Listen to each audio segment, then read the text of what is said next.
Recording in progress. Good evening. This is the Chicago Computer Society Linux SIG meeting of May 2025. And we're already having some difficulties, so I'm not sure how things are going to go tonight. We'll do the best we can. One thing, Dennis Lee did attend the Safari Saturday. I was signed up for it, but when I get wound up in my work, time goes by and it was Sunday before I realized, oh, I forgot about Saturday's meeting. EPCG meeting, yeah. Yeah. Well, there was only one meeting on Saturday that I know of. Right. So, Yeah. at any rate, how well did that get attended? I saw 108 at one point. Wow, I'm shocked because the initial meeting reminder that went out was missing a digit on the sign-up form. And I was one of the first to ring the bell, and John Kennedy also, and they finally got it out, but I knew ahead of time to add a digit 8 at the end of the URL, and signed up right away when that announcement came out. Yeah, Judy sent me a second email with the correct link, right? But it wasn't until the following day. That's correct. And I was afraid that they didn't have enough time to get everybody signed up. Well, that's, I understand. And that's why, as soon as I found out about the bad link, I rang the bell on that one and got feedback from John Kennedy when I finally got him about adding an 8 to the end. He had found it because he tried early in the morning and discovered it was bad. It's happened, I know, at least once before. The same thing basically happened.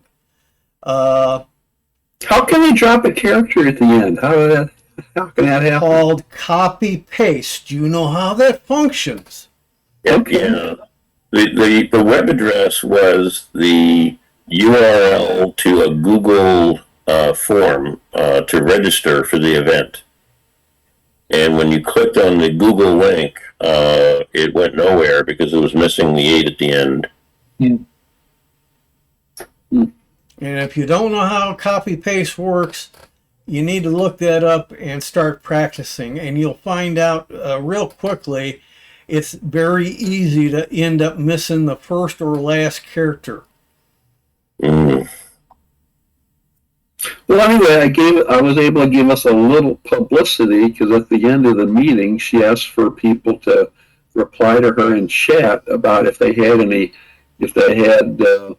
a club that had a Linux meeting. So I put in the chat that we did, and I sent her the link for our videos, and I don't know what she's going to do with the info. Publicize it when they send the meeting notes out? I don't know, but she asked for it, and I gave her some info.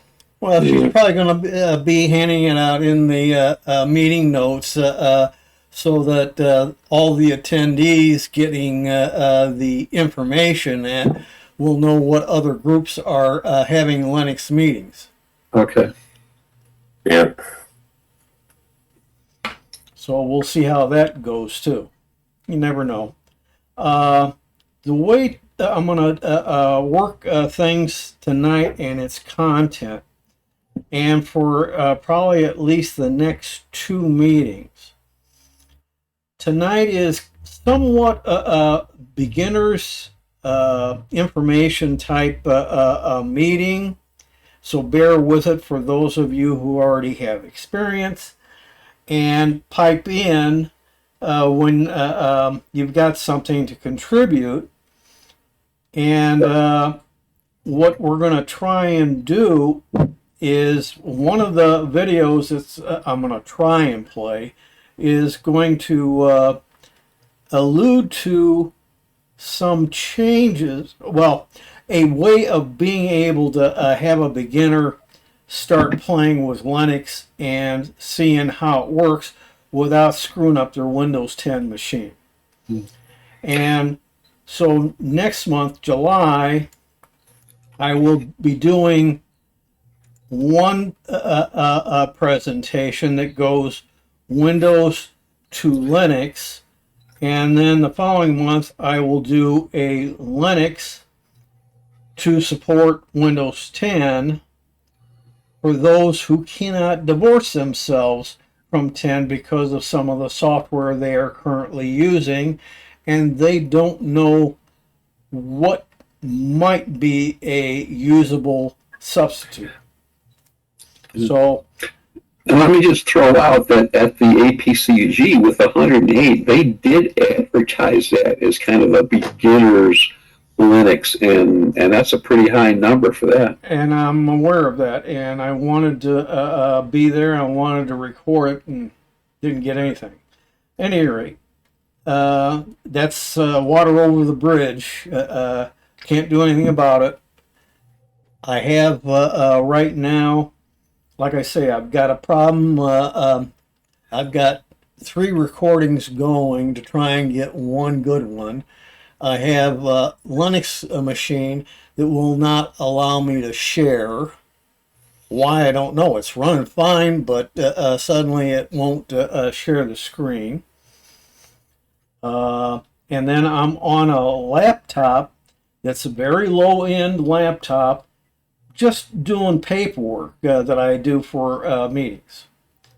And now I'm going to try and push it to share a screen and play some of the stuff I have. So at the moment, we'll start with questions and problems and other things that you might have on your mind to try and get out of the way, and then we'll go to Bob Primak for a short presentation.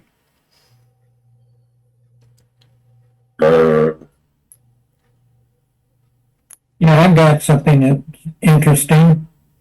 I've had trouble trying to get on with Windows 11 on the Zoom, and tonight on my Linux, it just came right on immediately. Repeat that part again, because I missed what didn't work originally. Well, what happens on my Windows 11 when I try to log on to Zoom, it sometimes just quits. It says it's not reacting, and I just let it sit there, and it finally logs in. What version do you have? It's a 24H2. No. Ever since I upgraded to 24H2, I've had this problem. No. What version of Zoom do you have? Yeah, Tim is asking what version of Zoom you have. Pardon?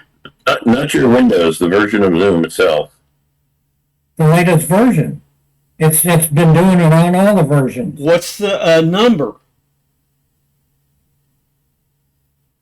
Zoom has a number, just like Windows has. What version number of Zoom he's asking for? Well, it's the latest one. I don't have it on. I'm not on Windows 11 now, so. But whatever it was, it's the latest one, because every time I check, I have it up to the latest version. You should be on 6.4.10. Yeah.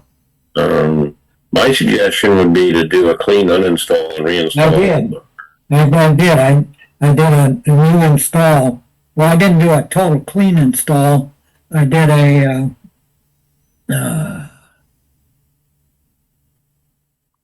where I used the Windows 11 Media Creation Tool that downloaded an ISO, and then I did an ISO and ran the setup and reloaded that, and it started the repair. No, I would do a clean uninstall of the Zoom software and then reinstall Zoom. See if that fixes it. I think I know what he was doing. He's attempting to do an in-place upgrade. That's what it's called. you have to have a running Windows system, and then you get the ISO image onto a USB drive, but you don't have to use the USB drive. You can just go into the File Explorer, open it up, point to the ISO, double click it, it'll mount it.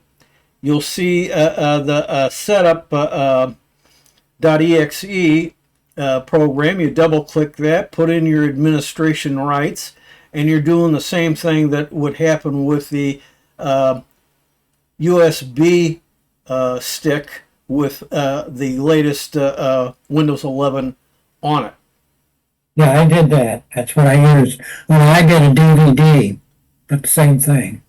Yeah, but like I say, you don't have to necessarily, in many cases, Windows will mount an ISO or a proper IMG image as a separate drive, and you can execute the in-place update on a running system. Well, that's been done. At any rate, yeah, I'm having, like I say, I'm having a problem with Zoom on my Linux system, and I have no idea why. And I don't think we need Espresso. I think you're wired enough, Dennis. I'm just trying to see which of my cameras was mirroring or not mirroring. At any rate, anybody got anything else? Yeah, one suggestion about that. Maybe Zoom is having difficulty grabbing your webcam. That could be a driver issue. Actually, there's no webcam on that Linux box. It's on my 11. No, I'm talking about Wayne. Oh, I see. That's a possibility. Well, the other thing is, it says that sometimes it says my internet is unstable. Yeah, it could be your Wi-Fi. That's could be the fact, like he said. Wi-Fi. I'm hardwired. If you're, yeah, but you're in a community of a lot of people, so Yeah. all you got to do is go around and yank the internet cable out of each of their apartments as well, and suddenly that instability will disappear. Or Right. upgrade to Wi-Fi 6. That needs a new gateway if you're doing Comcast. And get into the 6 gigahertz band. Yeah, but he's in a community, so I don't know if that'll work. Now, I'm in a community too, but it's not supplied by the community. mine's supplied by the community. I got a gateway. Do you know what you get for a speed test if you go out to Oakland? Well, I'm only at the 600, which is what they give me.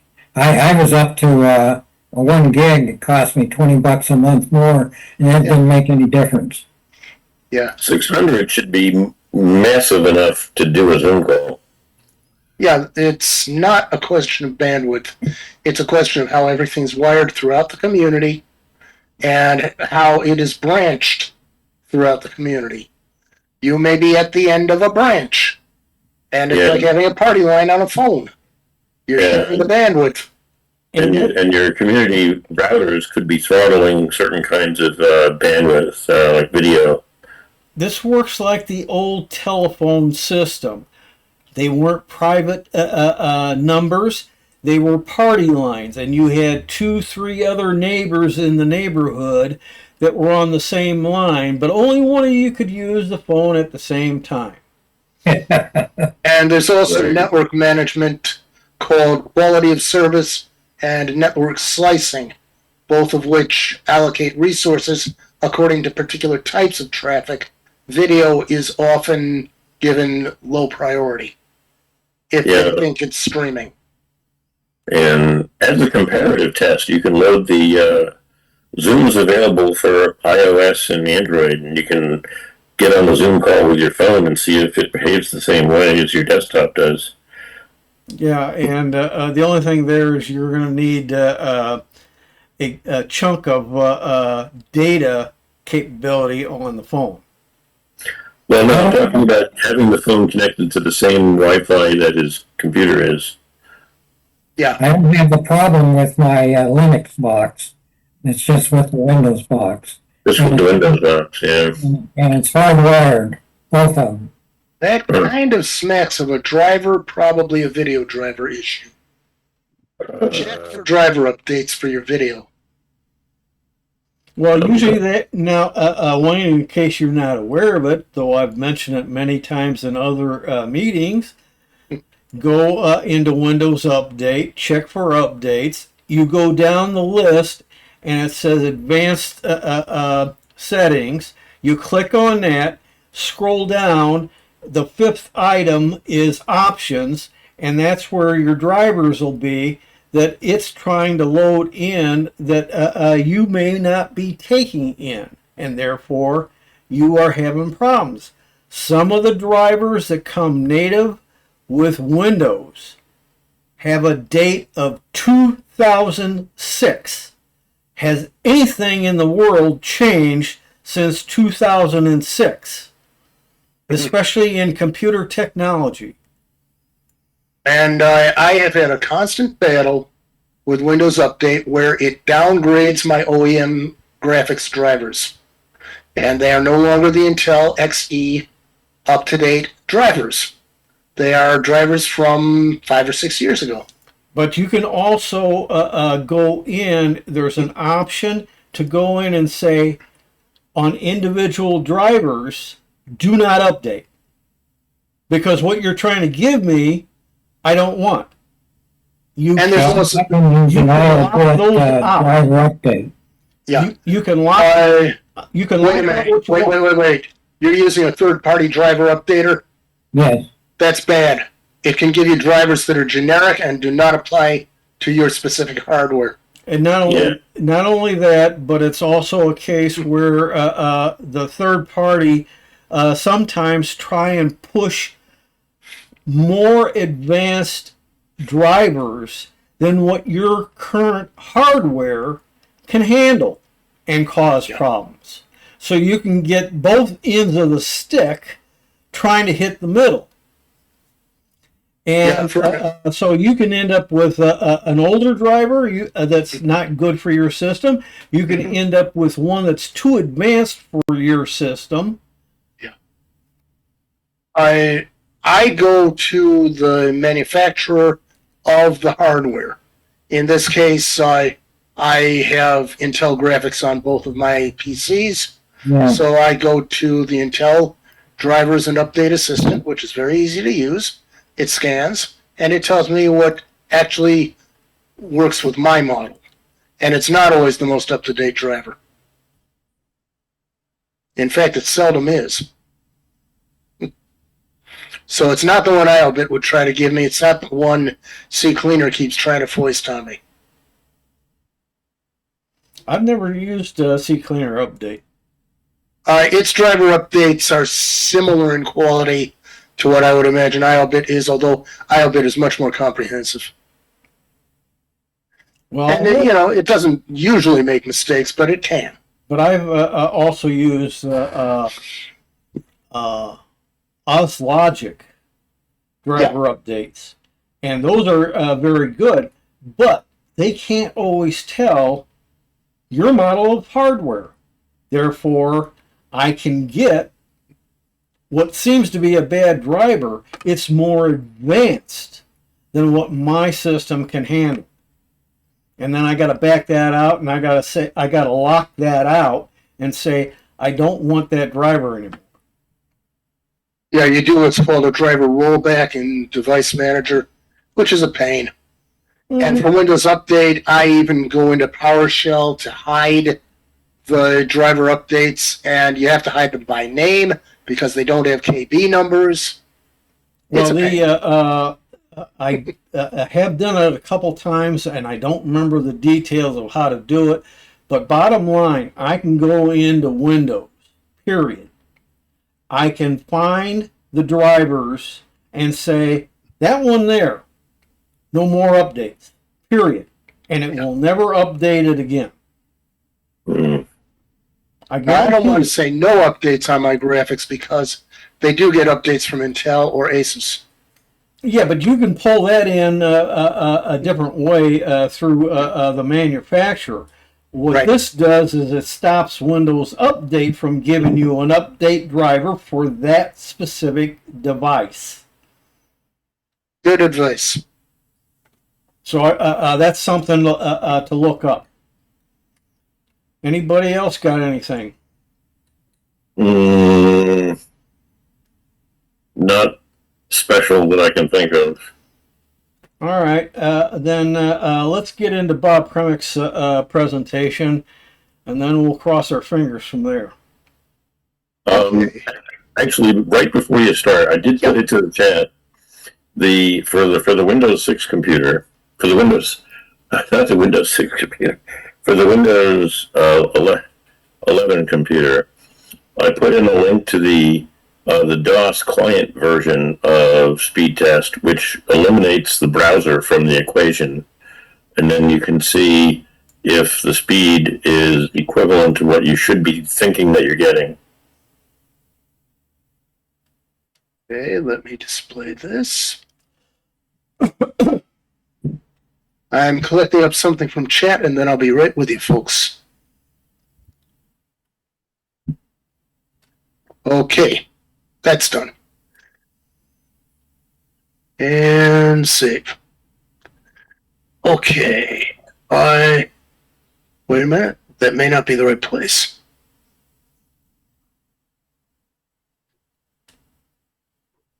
Yeah, that is.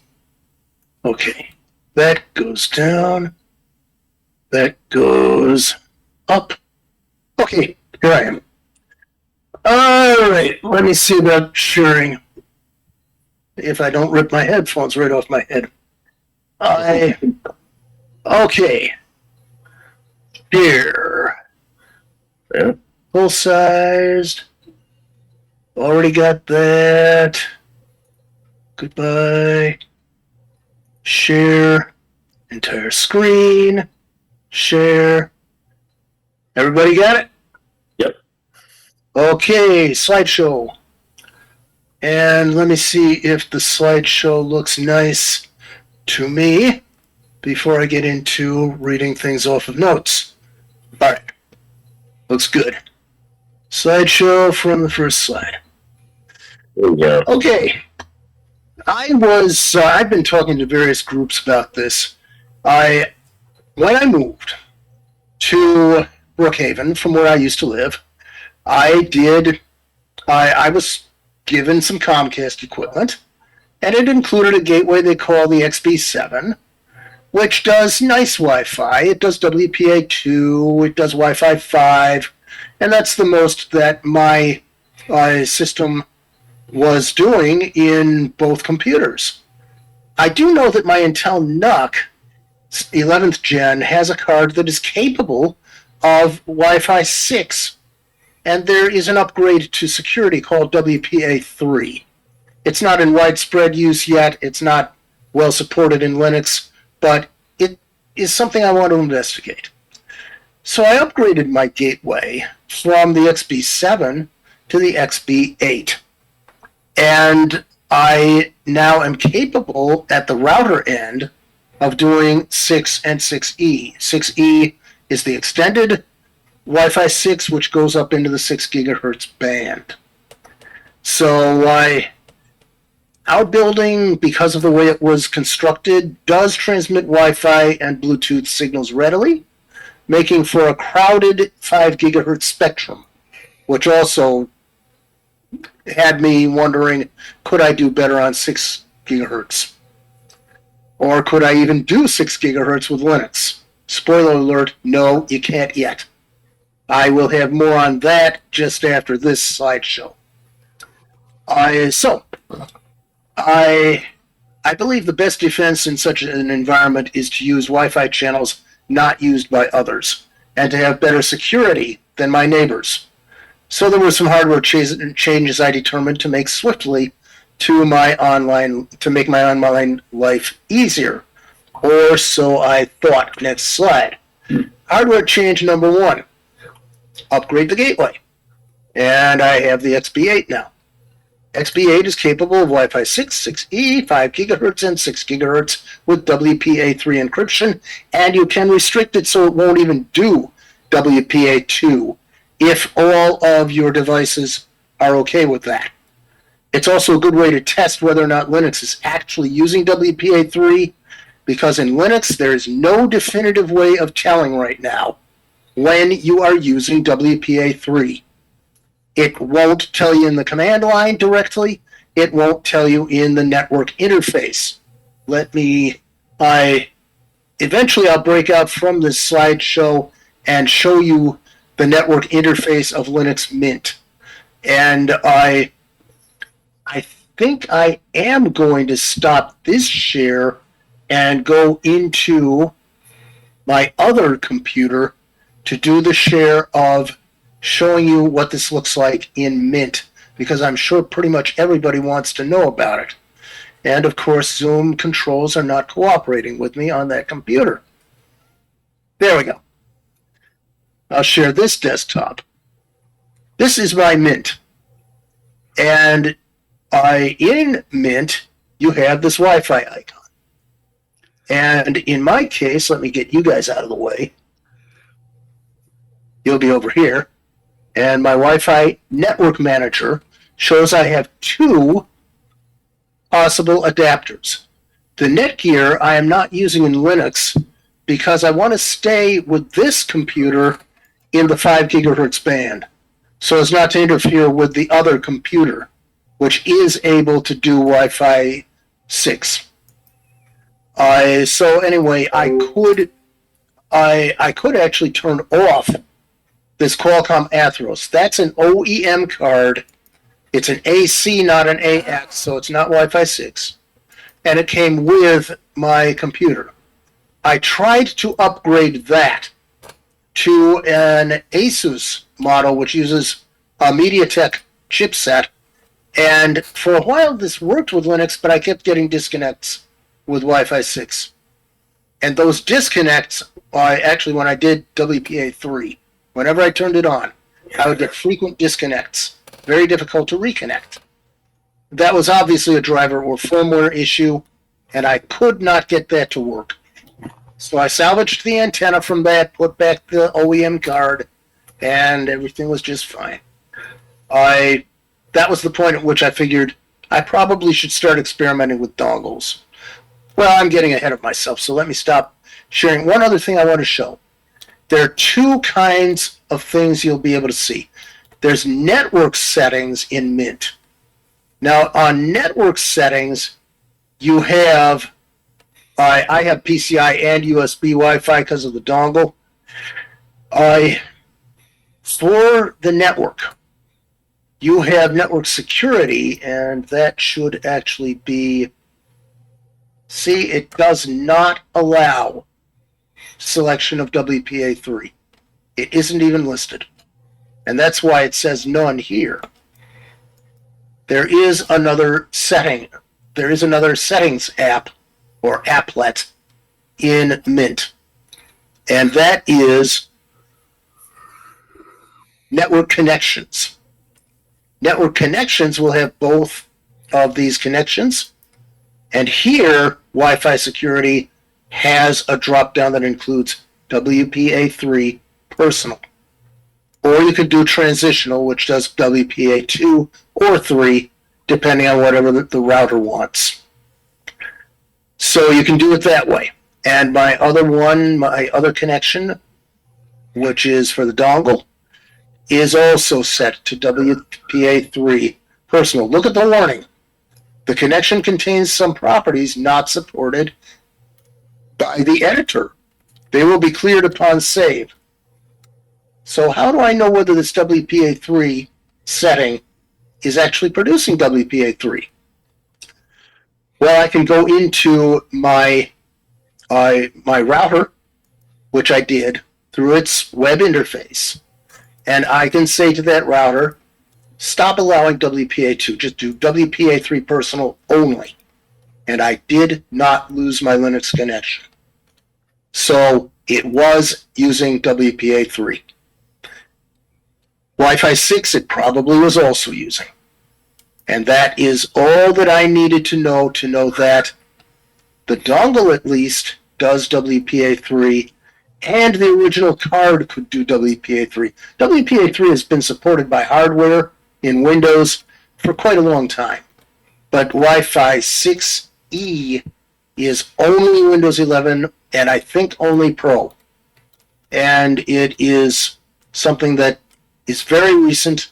Wi-Fi 7 isn't quite there in either Windows 11 or Pro. It's not really well supported, even in 24H2. Okay, so that's that screen. Let me reshare my presentation. Come on, boys.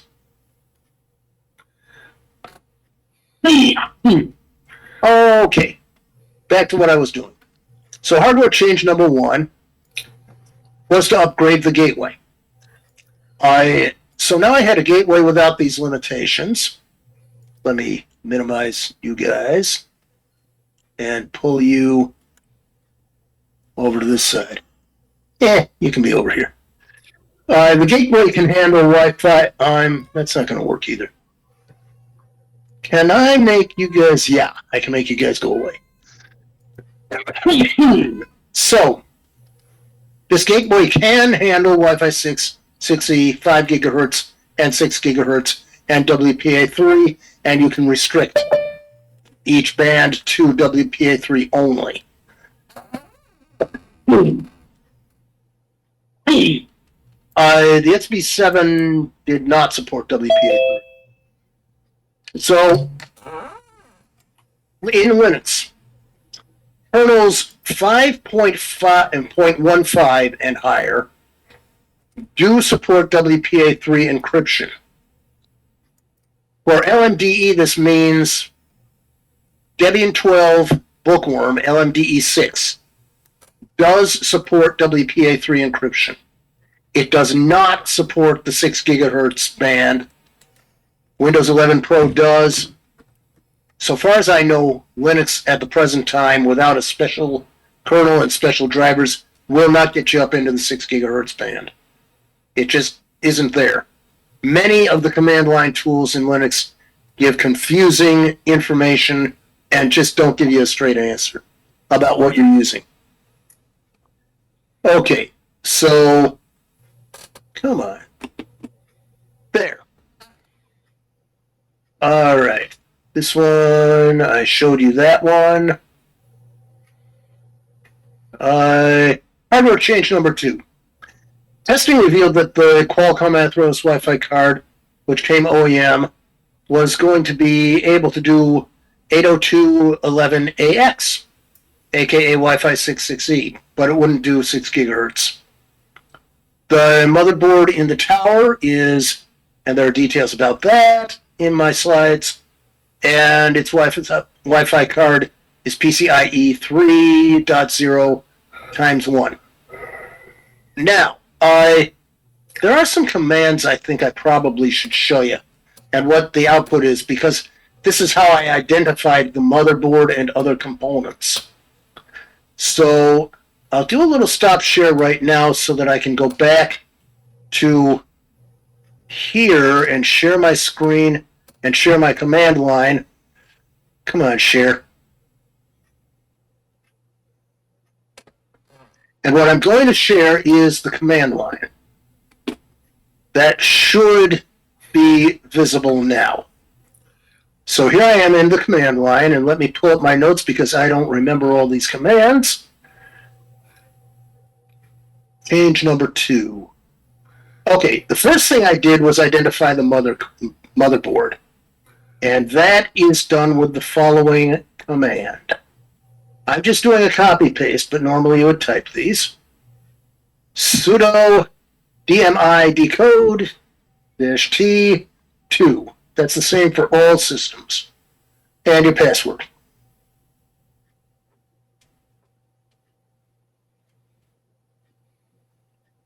And that tells me what I've got. I'm H610M-E D4, and that is correct. Revision 1 point something. Let me show you another thing you can find out in the command line. LSPCI. This is only for an internal Wi-Fi card.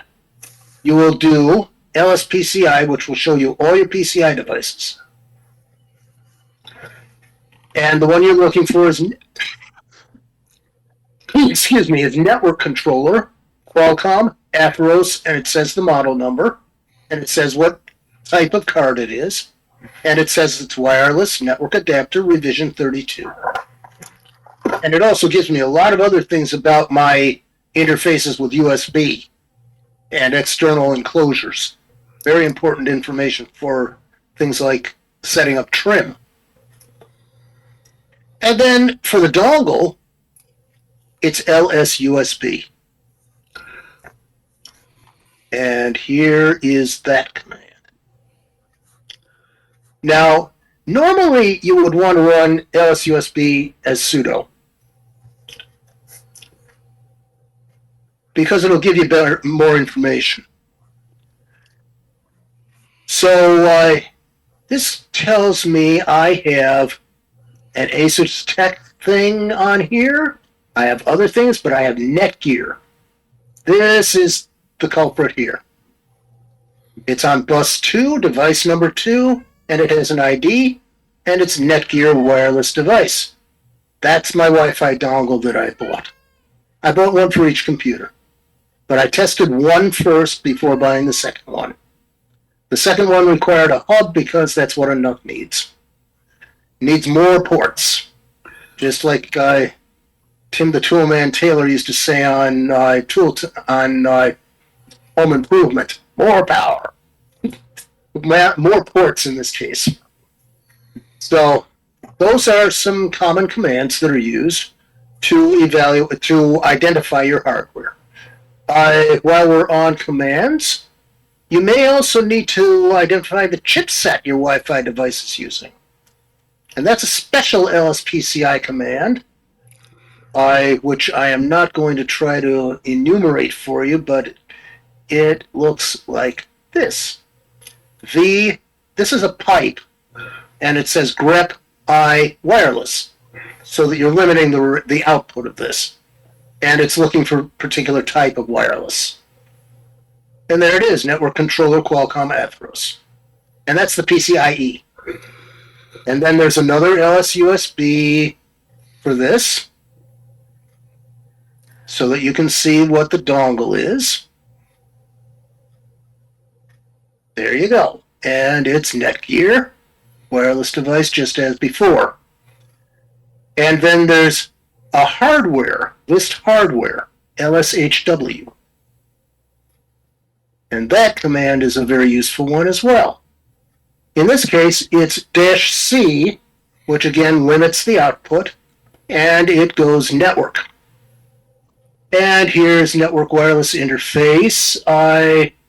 There's Ethernet. There's Qualcomm. And there's an Ethernet interface from Realtek. Somewhere down here, there should be one from Netgear. It is plugged in, and it is active. Where did I not see that? Let me do sudo.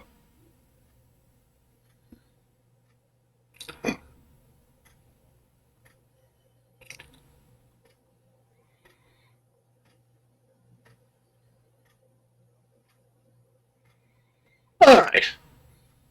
Now what do we got? What? Oh yeah, this wireless interface with all these jumbled letters. That is, in fact, it says Ethernet, but this, I believe, is in fact. I'm trying to figure out which one of these is my Netgear, because I did see it before. That's the gigabit Ethernet. And Qualcomm, Atheros. You know what might happen? Unless I turn it on, I might not see it. So what I'm going to do is see if I can turn it on and then see if it'll show up. So I will enable the Netgear for the time being, and that will require my sudo password.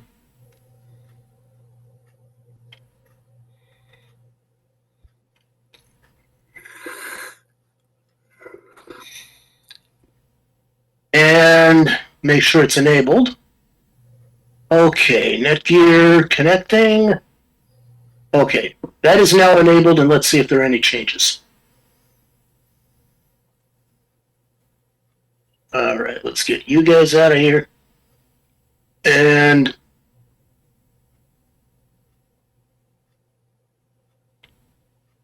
let me try this again. It doesn't matter if the connection fails. That usually happens the first time you try to connect with WPA3. It'll fail once, and then usually it'll succeed. Okay. Now, wireless interface. Yeah, this wireless interface is, in fact, though it doesn't name it, it's describing the Netgear device. So yeah, that's network and it's wireless interface, and it just doesn't say. It only says it's USB at USB 2. And I know from the network name that that is Netgear. It's got a serial number and everything, and it tells what drivers they are. And also I know from the driver, because there's drivers and firmware, and the MT7921U is not present for the internal card. The internal card is ATH10K PCI. This one is MT7921U or AU. And that is a USB Wi-Fi dongle. So that's how that works. Command line stuff. Back to our story. And I will try to speed this up a little bit. So I did the hardware change number 2 and identified my hardware. Let me click in so that I can do this. Okay. For any Wi-Fi card or dongle, a good antenna or antennas will be of some help in getting good solid performance. So I salvaged the antenna from my attempted replacement. And I also, a network and Wi-Fi environment with fewer and more Wi-Fi transparent materials. That refers to the wall between my computer area and my gateway, my router. And ID the chipset I've already done for you. The NUC fared much better. The Wi-Fi card in there is the Intel Wi-Fi 6 AX201 Gig Plus. There's now a 211, but this one does do 802.11ax, but only in the 5 gigahertz band. So again, a dongle was a good addition for that.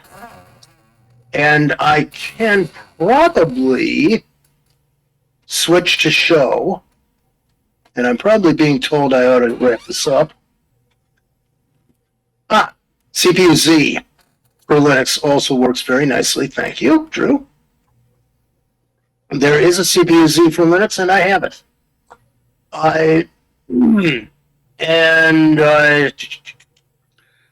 What I wanted to do was switch webcams and see if I can. That will be over here.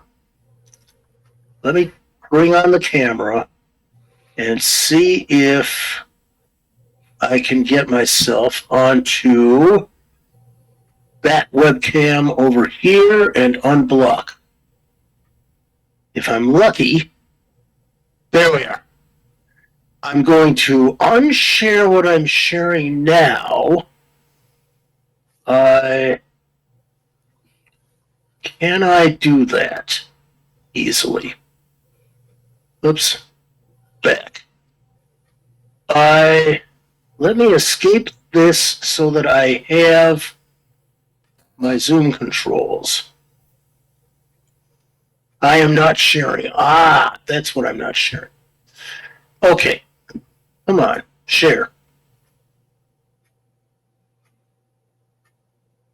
And what I should be sharing is... that isn't what I wanted to share.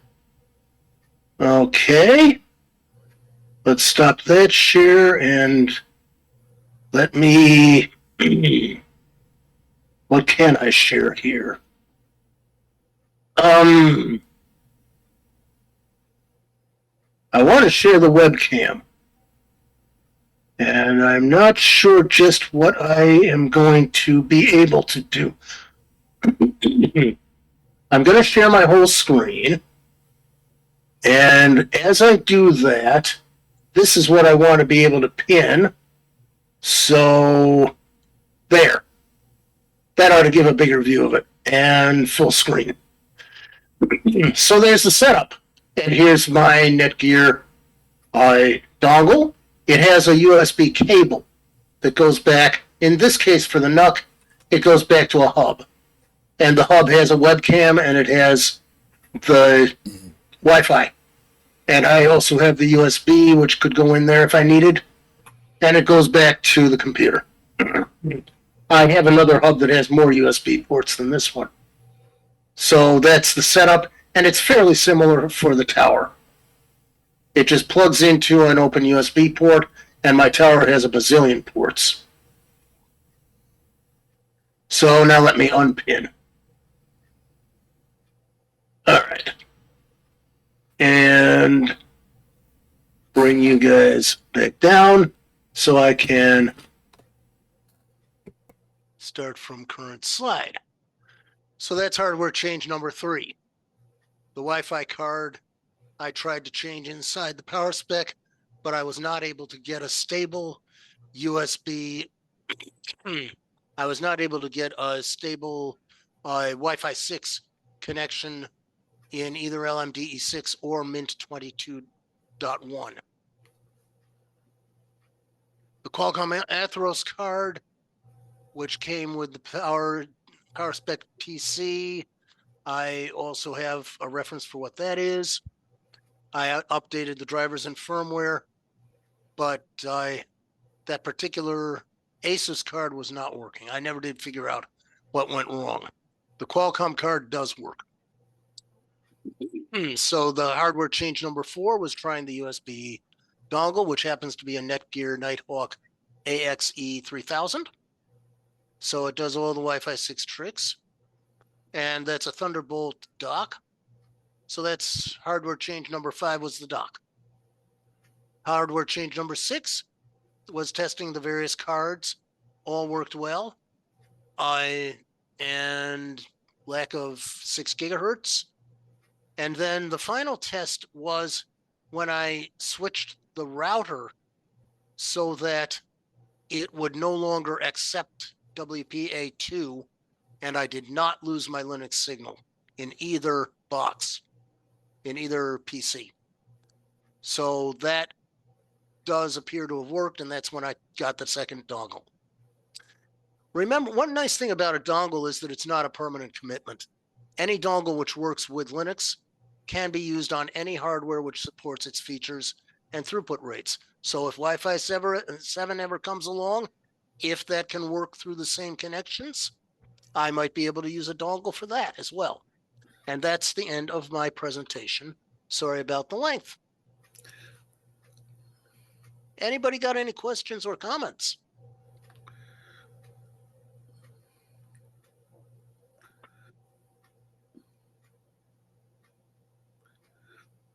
Well, the last thing you said on there was the last slide. You still hadn't figured out why you had a connection getting broken on one of my cards. Yeah, why the Asus would the Asus was working for a while. Then some stuff updated in Linux and it wouldn't work. The card wouldn't work with either LMDE or Mint. Something must have changed in Linux. And the support just wasn't there anymore. That's a problem for Asus branded and MediaTek cards. They are problem children. Intel is good, usually works, and Netgear, their MediaTek drivers work right out of the box. Is this like a good, I'm not saying you should, but I mean, would this be a good example of how to use time shift to put back your system before updates to see if it was You could. working or okay? You could try that and see whether you think there were some updates, especially if there was a kernel update. You'll always want to be able to roll back from those, just in case the kernel update breaks stuff, which it can do. Those are serious updates. They can require a reboot. They mess with system components. I had one group of updates that was over 125 updates. Oh, One of those happened for LMDE. The other one happened for Mint. And they happened in 1 week's span of time. I suspect there was a dot version of the Linux kernel that was upgraded. And that I would very much have liked to have had a backup before it happened. Because I suspect that's the root of the problem with that card. It needs new drivers and firmware. Now, later this year, there will be LMDE 7, which is based on the upstream kernel, which is now the testing version of Debian, called Trixie, and that's Debian 13. It should be out later this summer, and its Wi-Fi support is better. It has better support for Wi-Fi 6. WPA3 should show up in the network manager, and it should be better in that regard. Mint is going to have 22.2, probably in July. And that also may update the network manager for WPA3. So those are things to look out for long term that may help with this kind of issue if you're going to be on the cutting edge. And I can turn it over to whoever else has questions or comments, or back to Tim.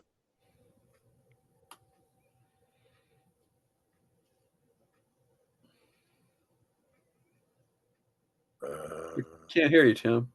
Very informative. Thank you. The Linux system of mine is it's working, but I cannot share, and I don't know why. I tried something while Bob was doing his presentation, and it didn't work.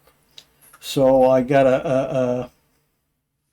a weird problem there. It's the first time I've had a problem with Zoom on the Linux, other than a quirk about doing videos full screen and stuff like that. But I do want to make one comment, and I'm going to attempt to share this. I ain't guaranteeing I can make it share, but I will try it, and I'm doing it from a Windows. Okay, so it's kind of like a demo of what he was trying to present, and it reminded me of a tip I picked up back in January or February's meeting that apparently a lot of you didn't research much on. Let's see if I can get that. Let's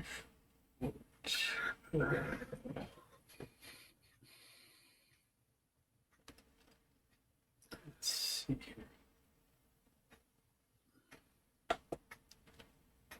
Let's see if I can share that. Come on. Yep. It's getting there. Yeah. I'll be dead before it gets there. Find it. All right, I got that. Now, hang loose, and let's see if I can get the second part that I tried to get before sharing, and it didn't come up. Is there something that you want to share that somebody else can put on their screens and you can talk about it? We can give it a try. That might work. Yeah. But I don't know. This is, like I say, I've got a real problem here tonight. Nothing wants to work right. If it's a video, one of us could play it. Well, no, not for what I want to do right now. Okay. Any of you with a Linux box right now, bring up a terminal and share. Terminal, share screen. Just a second, come on. And we will share terminal. How about that? All right. Now, oops. Let me get you guys out of the way. Okay, what do I do? My Zoom just crashed on Hmm. one of my on the system I was trying to bring up, so I'm really stuck now. Put in something like the command you were trying to do, LSHW-V. Let me get that out of my notes and I will do that. All right, bring that up. LSHWC network. Or unless you want LSPCI. I thought you had a LSHW, but I could be wrong. I have an LSHW. Let's do that. This one is just for the network. Okay, that's fine. Now, part of what you decided to try and do before you realized might have to turn on that extra Wi-Fi feature because it was off. You have to think in terms of a different way of doing it. If, for example, down on the next command entry line, just go down to the next line. Do an up arrow. Okay. Up arrow. There's the same command. Now you can use the left arrow to go over to the front of the line and type in sudo space and press enter. But that's one thing I did. And this. Well, it should give you more info. Just a minute. There you go. Okay. Now, close that window and open it up again because you've got the password already in, and I don't want that right now. Oops. That terminated share because I was only sharing that. Yes, I understand. Let me bring it up again. And let me just share the desktop. Okay, here we are. Get you guys out of the way. All right. Just put in Come that same Just a little bit bigger. Is that any better? Oh, I'll tell you. Better? Perfect. Perfect. Okay, now let's get you guys out of the way. All right. Just put the command back in without the sudo. Press enter. Okay. Press enter. Okay. Now, at the bottom there, you realized maybe I should use sudo. Type sudo space double exclamation point. Hit enter. Okay, and then put in your password. I forgot about the double bang. That's the previous command. Yeah. Yep. And that'll do sudo previous command. And it'll show me my Athros. And it actually was showing my Netgear. It just wasn't telling me that it was Netgear. Well, I've used to do the up arrow and left arrow a lot until I learned the double bang, and now I use that quite a bit when I find I probably need that capability. You probably need sudo on it. Yeah. And that's a good tip. So that's why I thought I'd bring that one up. And I'm going to see if I can get back into here, into the meeting, which just a minute while I get myself unshared. I'm getting real ticked here. There we go. Oh, Bob, can you put that command that you did for the network in the chat? Yes, I can. It's a very simple one. I will put all the commands in. And I will... They are annotated as to what they do. And the other group... Beautiful.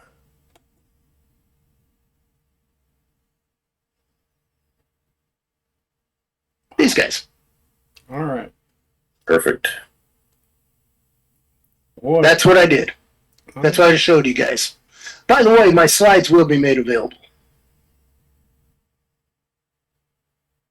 And I can make my notes available as well. I can just make them into a little document. And I'll send them both to Tim. Oh, lucky me. But anyway, okay. No, I can actually include the slideshow in chat as a document today. And I believe it contains most of what I had in here, but just in case it doesn't, I will create the document by the end of the meeting.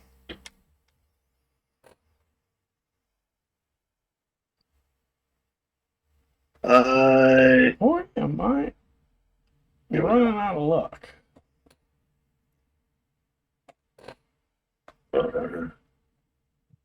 All right. I'm still, I'm fighting this. And I'm losing. There we go.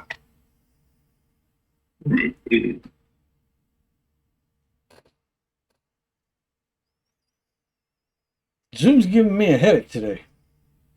Big Yeah. time. It'll fix itself right after the meeting. Yeah, it always does. And that's when I take a sledgehammer to it. Yeah. Okay, so I've got that all in. And I want to take my document. Where did I put that? Let's go back there. There we are. Let me get the entire document and copy it. Select all. Copy. And I'll put it into a LibreOffice document and I'll export as PDF. Perfect.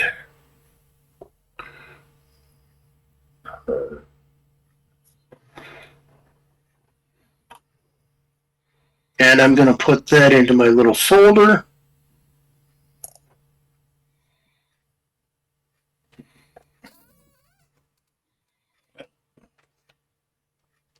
I think it's time to print.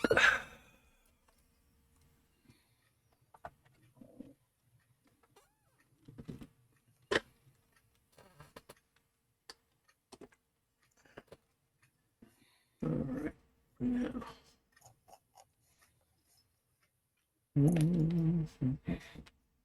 Okay, that has been saved as PDF. Now, let me start closing a few things. It's too late for me. Okay, let me close that. Let me close that. You are sharing, Tim. I know. But That I'm is sharing on one of the recording machines, not the primary, but the secondary. And the other is screwed up, and I just give up on two of these machines at the moment. I'll take a hammer to them later. Okay. Now I've got to figure out how best to do what I want to do.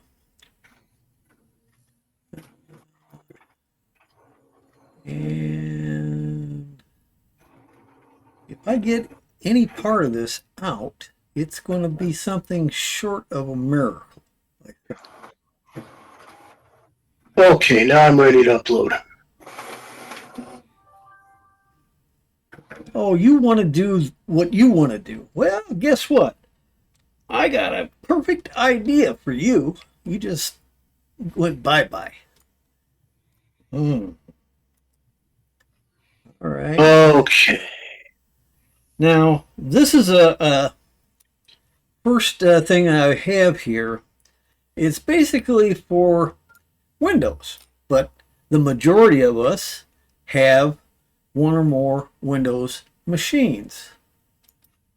So, it's pertinent that we know about it.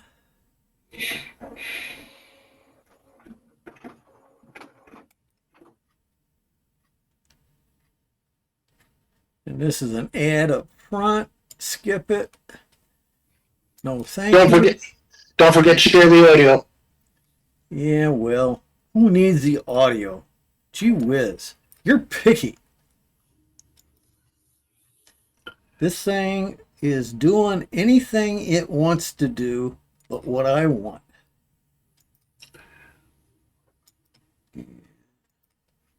All My right. computer won't do what I tell it to do. It does only what I told it. So Microsoft has recently let us know about a new info stealer called the Lumma in a recent blog post, which I'll leave linked in the description if you'd like some more info, because there's quite a lot of detail in this. Lumma stealer breaking down the delivery techniques and capabilities of a prolific info stealer, which has managed, according to this post, to affect over 394,000 Windows systems worldwide in a span of just 2 months between March the 16th this year and May the 16th this year. So this is quite interesting, but just to give you a quick overview for the purpose of this video. Now, apparently Lumma has been used by cyber criminals as a tool to steal sensitive information from apps like browsers, cryptocurrency wallets, and other areas.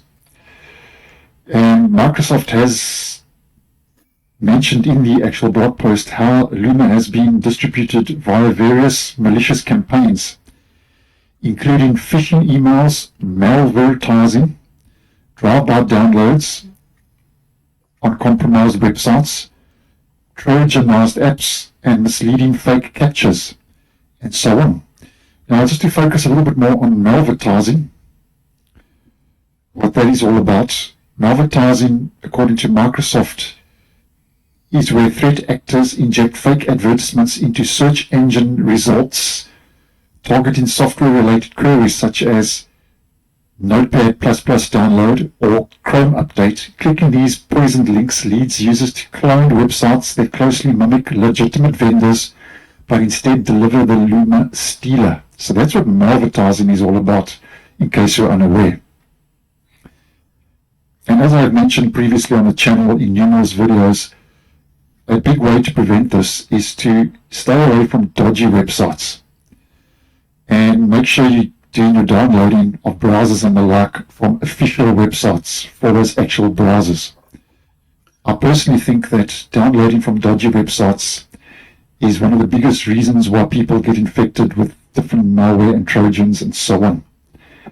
Now, Microsoft has also mentioned that Lumma can still affect you in other ways. So if we head back to the blog post just to focus on the infection capabilities of Lumma, you can pause the video at the relevant timestamp. I'm just going to go through this very quickly.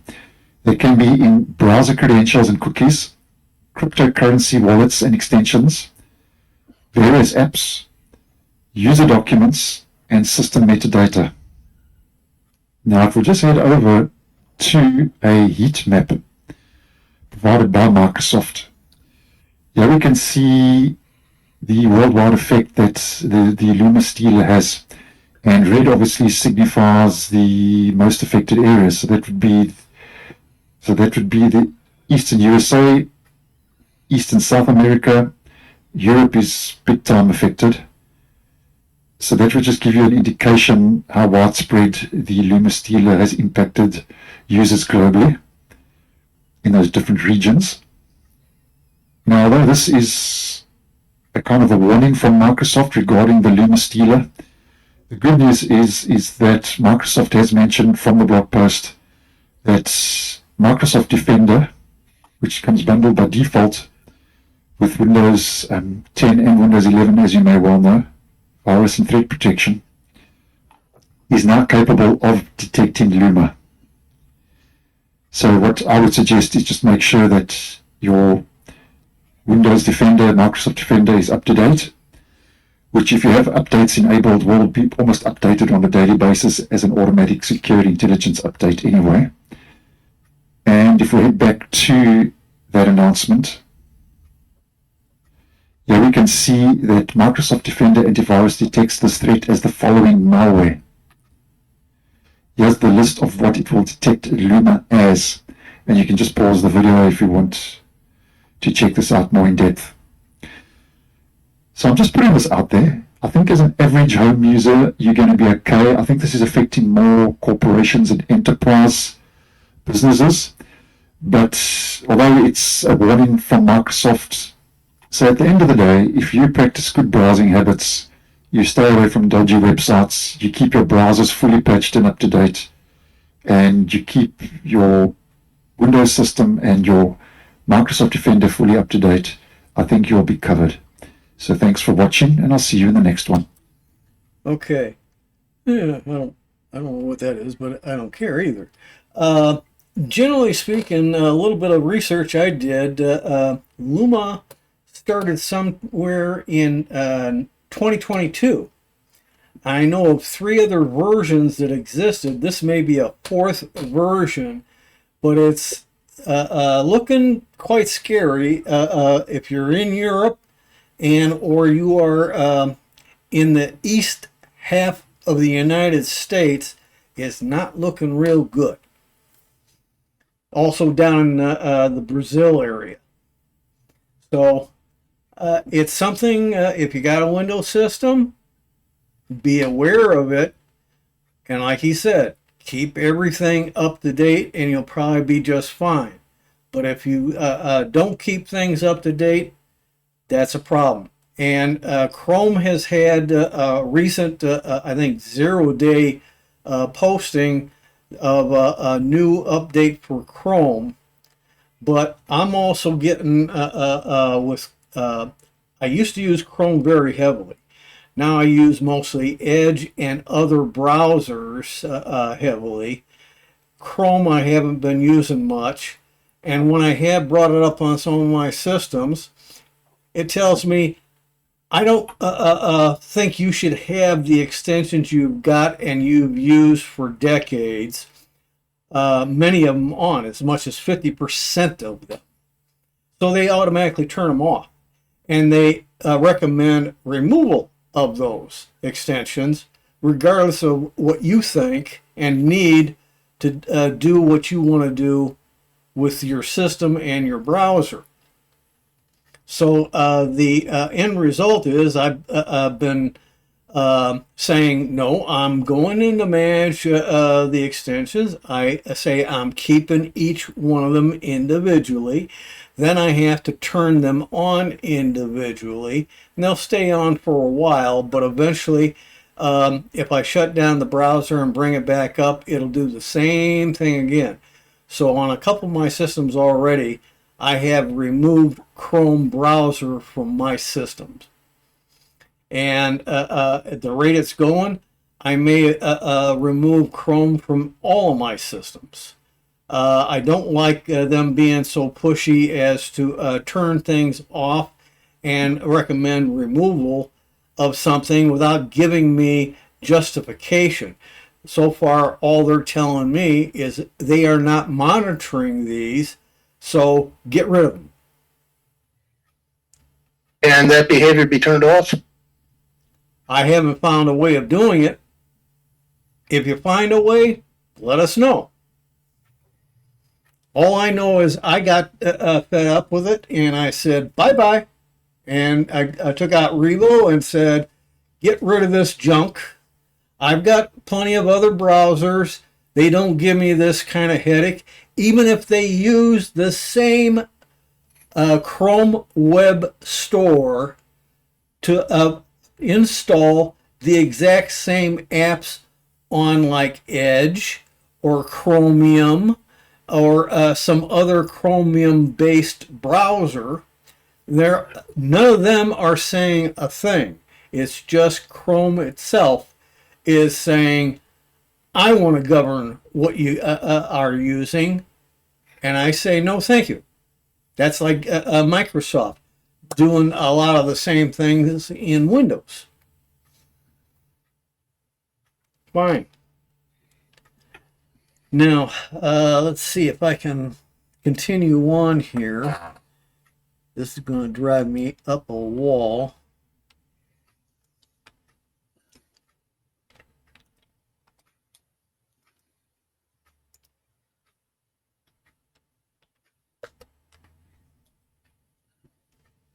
Here's that announcement that I was talking about.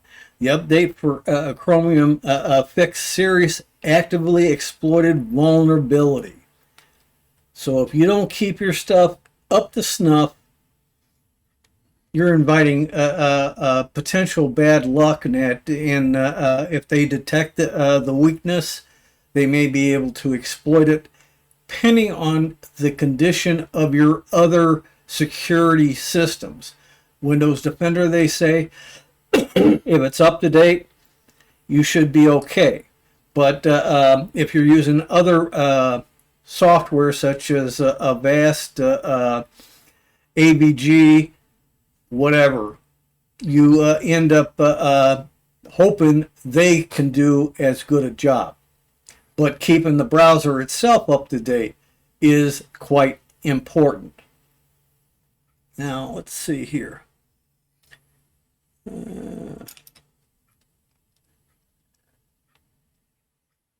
I have in the handout several more of these warnings, so take it with a grain of salt. You'll get handouts. You get 2 of them today.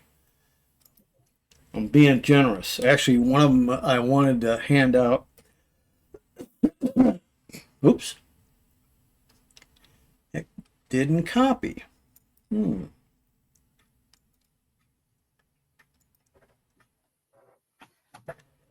having bad luck today. No, thank you.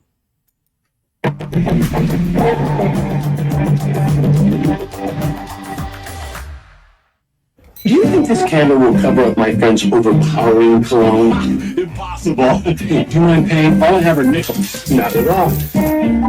Should change for a nickel. Unlimited 2% cash back. The Wells Fargo Active Cash Credit Card. Now that PewDiePie has started using Linux on not one, but 2 of his personal computers, the year of the Linux desktop must surely be upon us. Thousands of you will be trying Linux for the very first time, so here are some steps for you to make that transition to the base Penguin OS as smooth as possible. Best piece of advice I can give is to try Linux before you actually install it. This is a feature that so many people don't even think about with an operating system, but Linux has had it for a long time. You can load most Linux distros off a bootable flash drive and then play around with them on your computer without removing any of your data. So this gives you the opportunity to get familiar with the software that ships with your distro and find alternatives if you're coming from Windows before you burn that bridge back to the Microsoft plantation, which leads me to choosing the right distro for you. This is probably the most overwhelming part of switching for newcomers because there's so many choices. And your first choice probably isn't going to be the last one you end up on. Distro hopping is a real thing, and it's okay.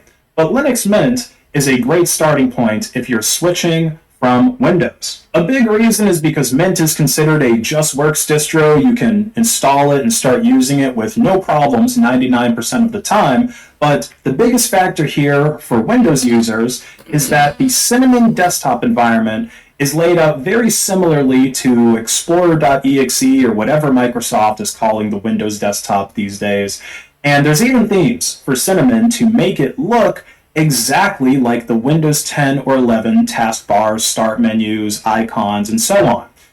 And because you can customize literally everything in Linux, you're probably going to get into optimizing and ricing your desktop, as we call it, to make it as beautiful and efficient for your workflow as possible. And it's usually easier to go through a full customization on a bare bones distro like Arch Linux, but don't get the idea that Mint or any other of these just works distros are really resource heavy. You can see if I open up the system monitor here that Linux Mint is basically idling right now and using less than 4 gigs of memory. And actually, it's not truly idling. I have several different Firefox tabs open, and of course, all web browsers these days and modern websites are relatively heavy. But this is still about the same amount of memory, or possibly even less, than you would get from a modern Windows 11 desktop that's just idling with nothing else open. So even these all-in-one, ready-to-go Linux distros are much snappier and take up way fewer resources than Windows. And the software on here is also a lot more minimal. You aren't forced to have Microsoft Edge on your computer. It comes with Firefox instead. You aren't forced to have WordPad or anything else that's going to take up space on your hard drive needlessly. And if you don't like any application on here, you can actually remove it. That's right, Linux gives you the freedom to do whatever the hell you want on your computer. And the low resource usage also makes Linux a great way to breathe new life into an old computer.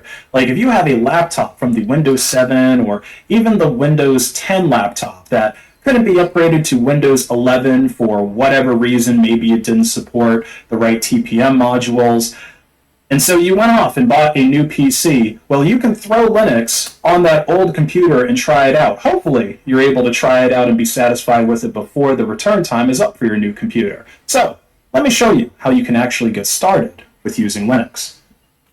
So, obviously, you're going to need to download Linux Mint, and there's actually a few different editions that you can download. The only real differences, though, is the desktop environment. So all of them are going to have a Windows-like setup, but the XFCE edition is a little bit more lightweight than the Mate or the Cinnamon edition. So you may prefer to use this one if you're going to be installing Linux to a much older system, like 4 gigs of RAM or less, and you don't really care much about all the eye candy that comes with Cinnamon.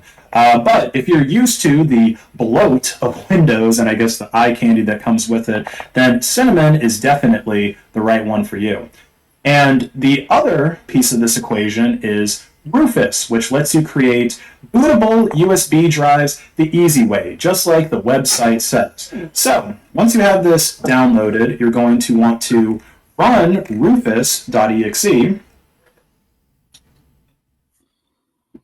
And of course, you want to also have your ISO downloaded. Usually when you go to download them, they recommend downloading it through a torrent, but if you don't have a torrent application, you can also download it from any of these mirrors here. Whichever one is closest to you will probably be the best. Now, back in Rufus, you want to make sure that you select the right device. If you only have one external hard drive, or at least no other external devices connected, then it should just read your flash drive. For some reason, it's reading this, which I think is actually my capture card. But anyway, just make sure that you choose the right one. I know it's my PMY USB right here. And then we want to go ahead and click this select button next to boot selection and choose our ISO. So it'll be Linux Mint 22.1 Cinnamon Edition.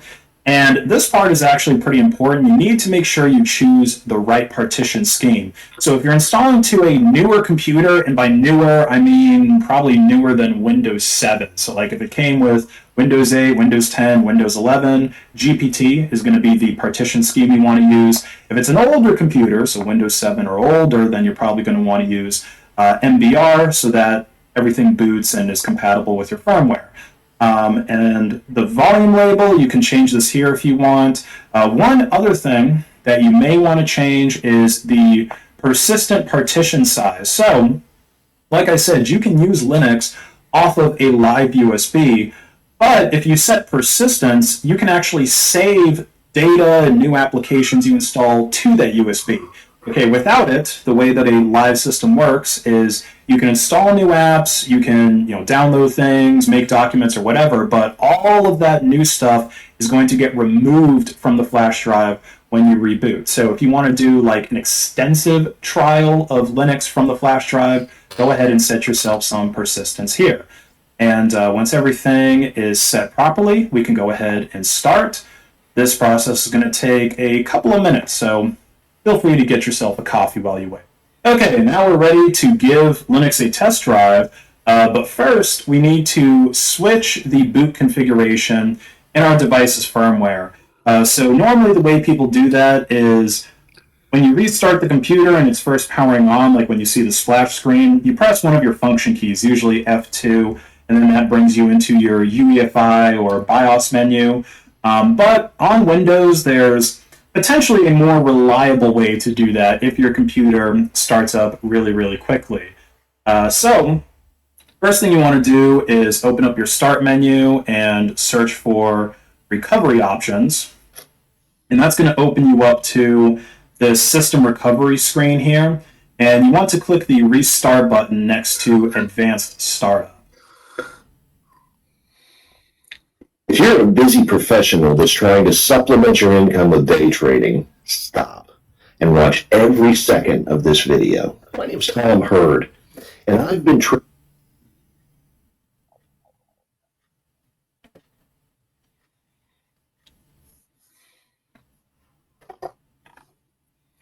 All right, so when your computer comes back up, you'll see this screen here. You want to click on Troubleshoot, click on Advanced Options, and then click on your UEFI firmware settings.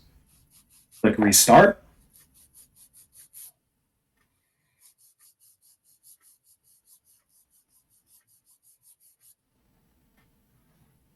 And there you go. You can see I'm now in my UEFI settings. And scroll over to boot, and we just need to change the boot option 1 here from the Windows Boot Manager to the PNY, or it's going to have the name of your flash drive here, and it'll most likely say UEFI before it. Save changes and restart.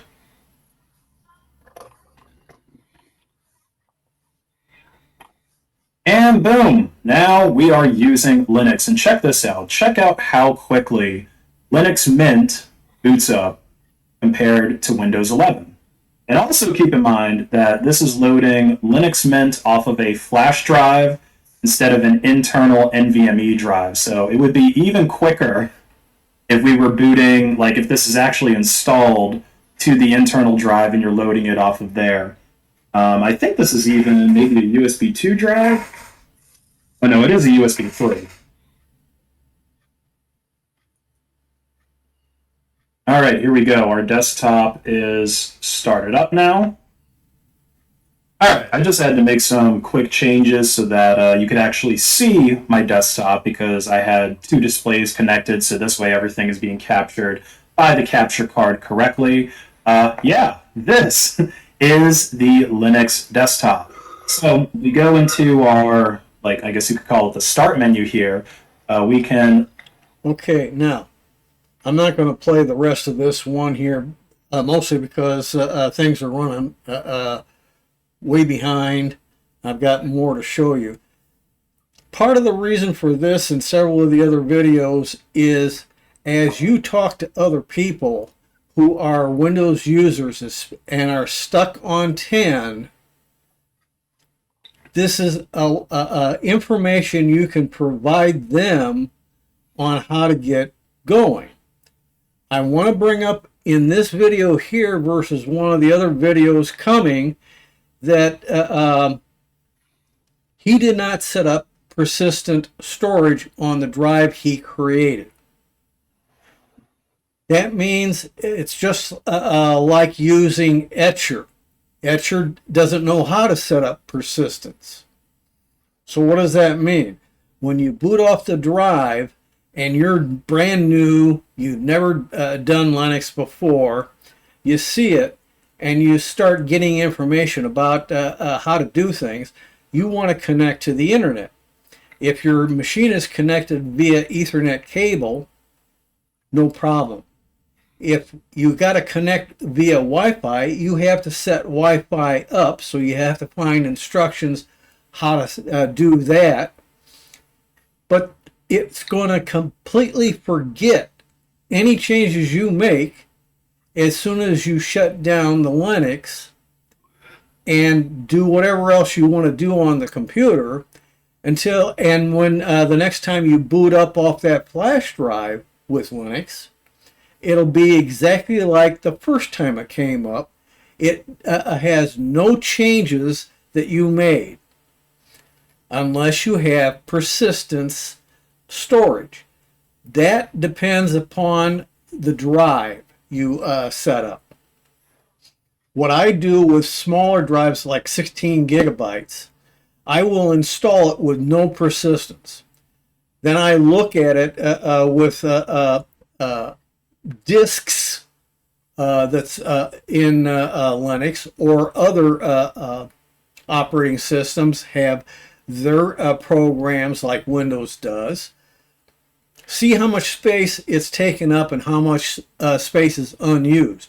The unused can be made into persistent storage that size. So then I can go back in, recreate the flash drive, set the persistence to that maximum, and I can do all kinds of Linux upgrades, etc. But it'll eat up that storage very, very fast.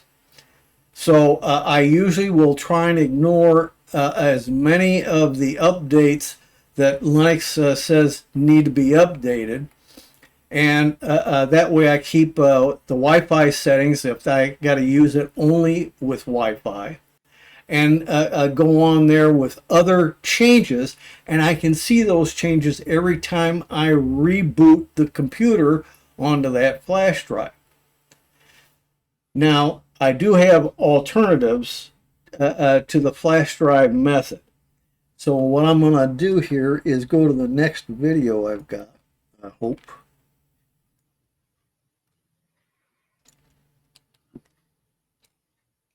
Now, some of these are kind of, hey, if the person doesn't know what Linux is, you got to give them a little heads up. And I hate all these commercials.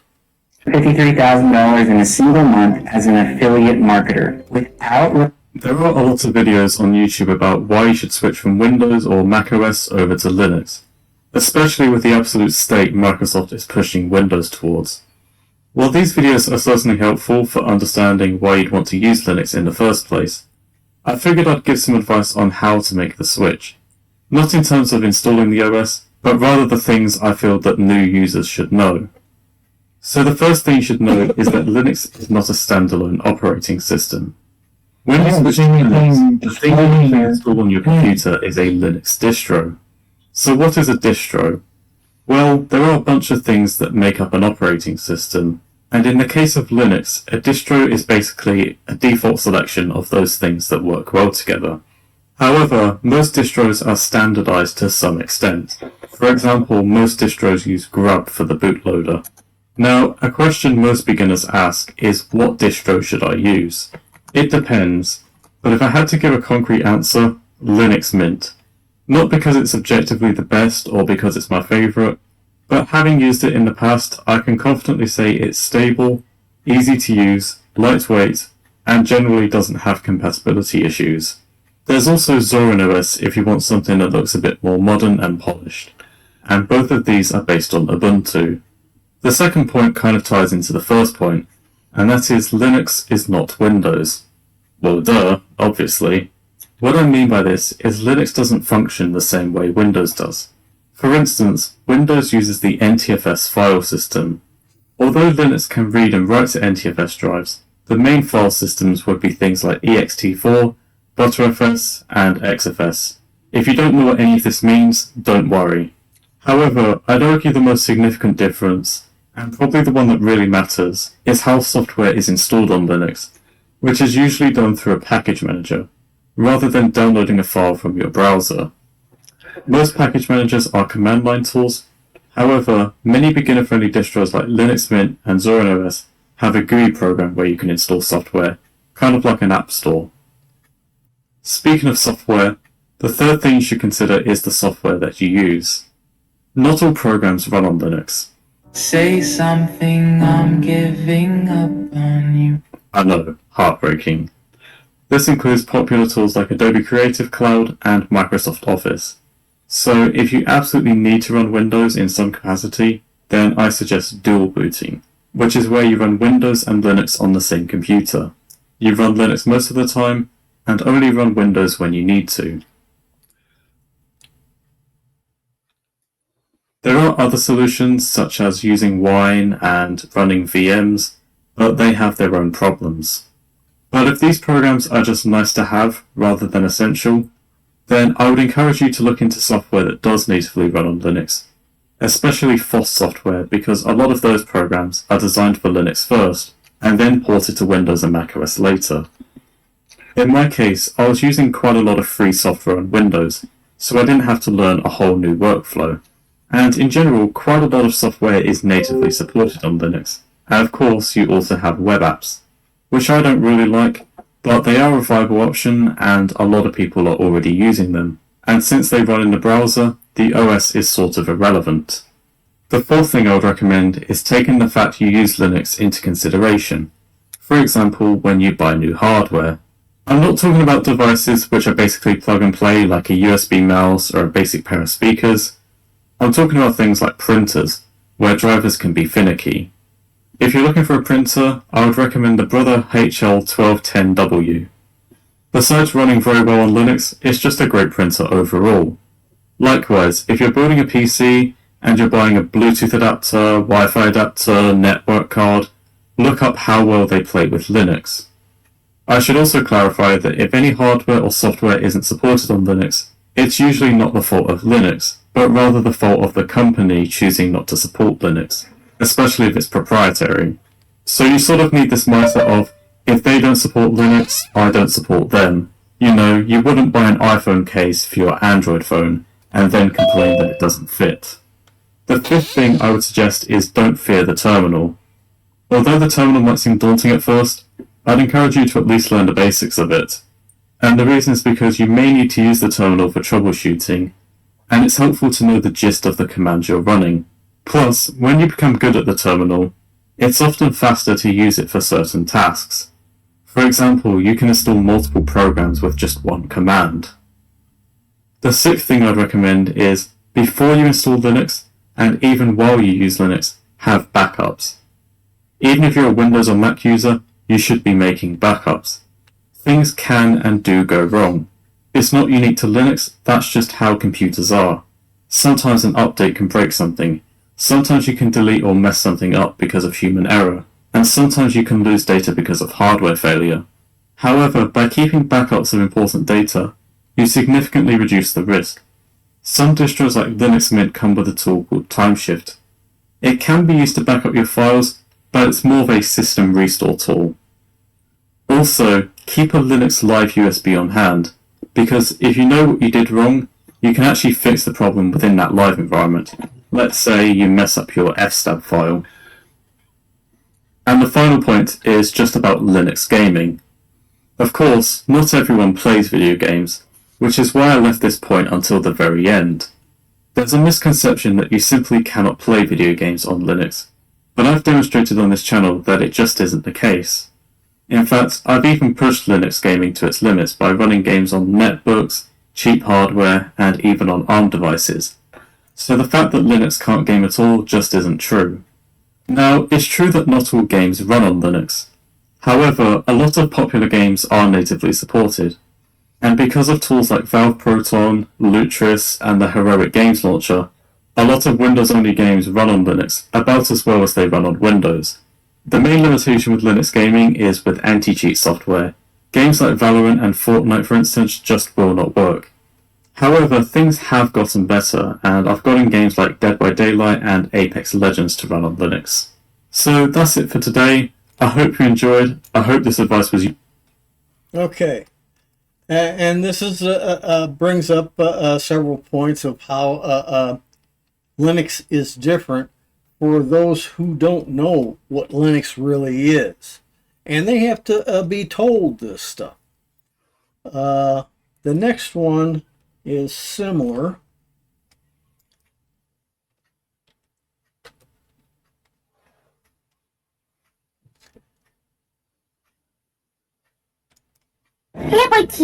Liberty Mutual is all she talks about since we saved hundreds by bundling our home and auto insurance. I hate ads and you do too. Get an ad blocker to avoid that shit. You can donate to my Ko-Fi or get a membership to support my content so I don't have to worry about copyright. Thank you and enjoy the video. Lots of you guys love coding, computer science, and tons of other admittedly nerdy stuff. For that reason, I think it would serve you guys to know that this video is sponsored by the big dogs down at Brilliant once again. Brilliant is a learning platform made to teach you stuff, like science, statistics, and programming in an accessible and interactive manner, no matter how boring the subject. Brilliant doesn't harass you with a bunch of information and send you on your way. Brilliant, well, another thanks to Brilliant for sponsoring this video.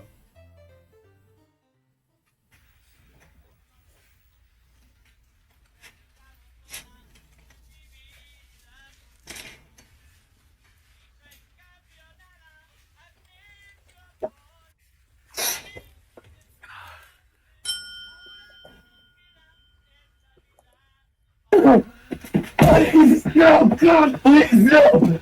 Oh, God, I don't want to die. Tell me what you did. User. Jesus. I don't want to die. No. We tried to install Linux. Because you're an insane, degenerate piece of filth, and you deserve to die. As you, the viewer, are watching this video, I'm going to assume that you're using Windows. And who could blame you? Most of us have used Windows for the longest time, and we've gotten used to the way it works, the way it looks, the occasional crash, the imposing updates. I never want to install these bullshit, meaningless, superfluous. I hate these stupid updates. It takes a lot to get off. Sign on me, Obama. You fucking. The random breakage resulting in saying fuck it and reinstalling Windows fresh. And of course, good old useless search. As someone who started with Windows and has used it extensively, I'm pretty wise as to why one would want to use Windows. On the other hand, I'm very aware of what has made it inconvenient and unfavorable, and doubly aware of what has recently rendered Windows highly divisive to everyone.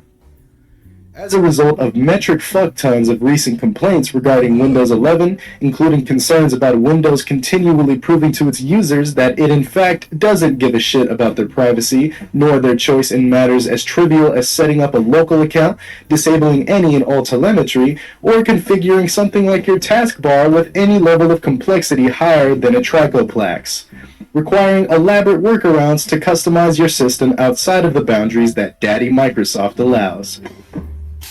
Oh, and I forgot to mention the insanely stringent device requirements, which is rendering systems with specs like this incompatible. One thing that comes to mind, ironically, is the all-too-common argument against Linux, denoting a vested lack of experience with fucking around with their system's BIOS. But funnily enough, users with monstrously spec'd systems are being told that they can't install Windows 11, and the reasons being given to them, whether it be Secure Boot or TPM 2.0, require that they directly modify settings within their system's BIOS. Obviously, a great many of those users have probably never touched their BIOS, let alone open their PC case. If you couldn't tell already, this is a severe issue. Now, this might all sound manageable, hell, I mean decent enough for some, but the final nail in the coffin for a sizable portion of would-be Windows diehards is Microsoft's recent adulterous affair with AI, specifically Copilot and Recall, both of which carry concerning implications with regards to answering the question, hey, you're not going to steal my fucking data, are you? To which both of them respond, yes, unless you opt out. Well, actually, still yes. And as an FYI, Windows is essentially making Recall non-negotiable on all systems with Windows 11 since Update 2.4H2, with the File Explorer's functionality breaking and now being limited if Recall is removed. Obviously, this fucking sucks. But for those that carry an iota of foresight inside their skull cavities, they're going to realize that this is also a bad omen for the coming future of Windows and modern consumer software as we know it. Most people are going to scramble back to Windows 10 in the hopes that they will be impervious to Microsoft's tirade. Unfortunately, that could not be further from the truth, considering Windows 10 support will end by October 2025, which is only a year from now. But Linux, you say with your hands balled up out of pure untapped rage. What about Windows IoT Enterprise LTSC? Well, that version does receive security updates until 2032, but that will vary considering hardware manufacturers will most likely yield to base Windows 10's lifespan. Not only that, but unless you're content with the idea that your operating system will be frozen in time without any new features, or that you run the risk of losing data moving over from base Windows 10 to IoT LTSC, you're probably going to want to switch to something else anyways. So, with Windows 11 down the shitter, and Windows 10 being serviceable if not outdated in the long run, that leaves all of the remaining victims to find a new operating system. Now, I'm stopping there because of time, but and I also want to bring up that Windows Enterprise version, you can download it, you can install it. I've got a copy right on that disk. I can run that at any time. But you have to understand, you cannot get the license for it. You have, unless you know somebody in an IT department in an enterprise who might be able to get you a license number that's valid to put on yours. Every 90 days, this dies. So then you have to reload the whole Windows OS, any of the programs you put on, and copies of any of your active data files. So if you want to do that, bon appetit. So I thought I'd bring that little piece to your attention. This one here will probably be the last one I show tonight. The rest you'll have to look at on the handouts that I give you. And these YouTube video ads are really getting annoying.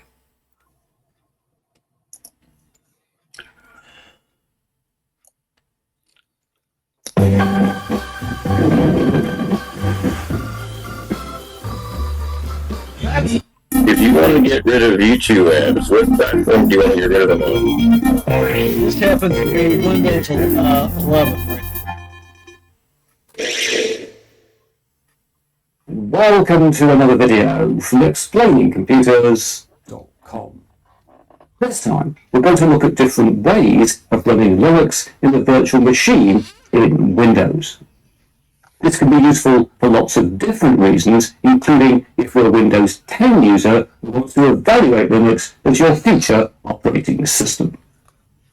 So, let's go and get started.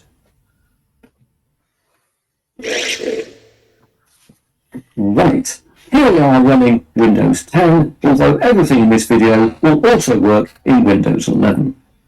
Our computer here is an HP EliteDesk 800 G2 with a quad-core i5-6500 CPU, 8GB of RAM and a 512GB SSD. I mention this because when a virtual machine is running, a computer's resources are split between the host and guest operating systems. So, a reasonably powerful processor is recommended together with at least 8GB of RAM. To run Linux in Windows, we also need to install a hypervisor, which is an application for creating and running a virtual machine, and we'll look at some different options in this video. But regardless of which hypervisor we use, for it to support 64-bit virtual machines, we must enable hardware virtualization. And to do this, we need to reboot, so we'll get on doing that like that. And when the computer restarts, we need to press the appropriate key to enter the BIOS. Here I've pressed F10, but on your computer, you may well have to press Escape, Delete, or F2. So, we can now turn on hardware virtualization, which on this computer we do by going across to Advanced and down to System Options, where we have the opportunity to turn on Intel's Virtualization Technology, or VTX, which enables virtualization on the CPU, and which is essential for allowing multiple operating systems to run. So we will turn this on. And then we also have the option to turn on virtualization technology for directed I/O, or VTD, and this allows direct hardware access for virtual machines. So we'll turn this on too. However, it's important to stress that where hardware virtualization settings are and what they are called does differ. For example, on this more modern Intel i5 system, in the UEFI, we need to go across to Advanced and CPU Configuration, and then scroll down to find Intel Virtualization Technology, which is the only control available and which we need to set to Enabled. And just so we've looked at an AMD system as well, on this Ryzen 5 PC, we have to press F2 to enter Advanced Mode, before going across to Tweaker, and then Advanced CPU Settings, and then SVM, or Secure Virtual Machine Mode, which again we set to Enabled.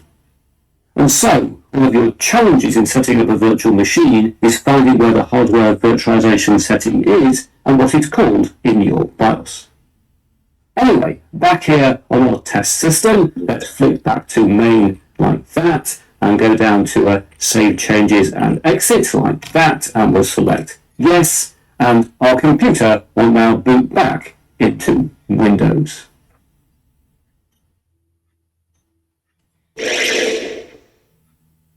Greetings! With hardware virtualization turned on, we're now going to install a hypervisor called VirtualBox. This is split into two components, the first of which is the base package, which is available as open source software. And then secondly, there's the VirtualBox extension pack, which adds additional functionality such as extended USB support and the ability to access a webcam. And it should be noted that whilst the extension pack is free for personal, educational or evaluation use, it requires a paid license for commercial use. So let's click on Downloads over there, and first of all download the base package from Windows hosts. There we are, we'll just save the file.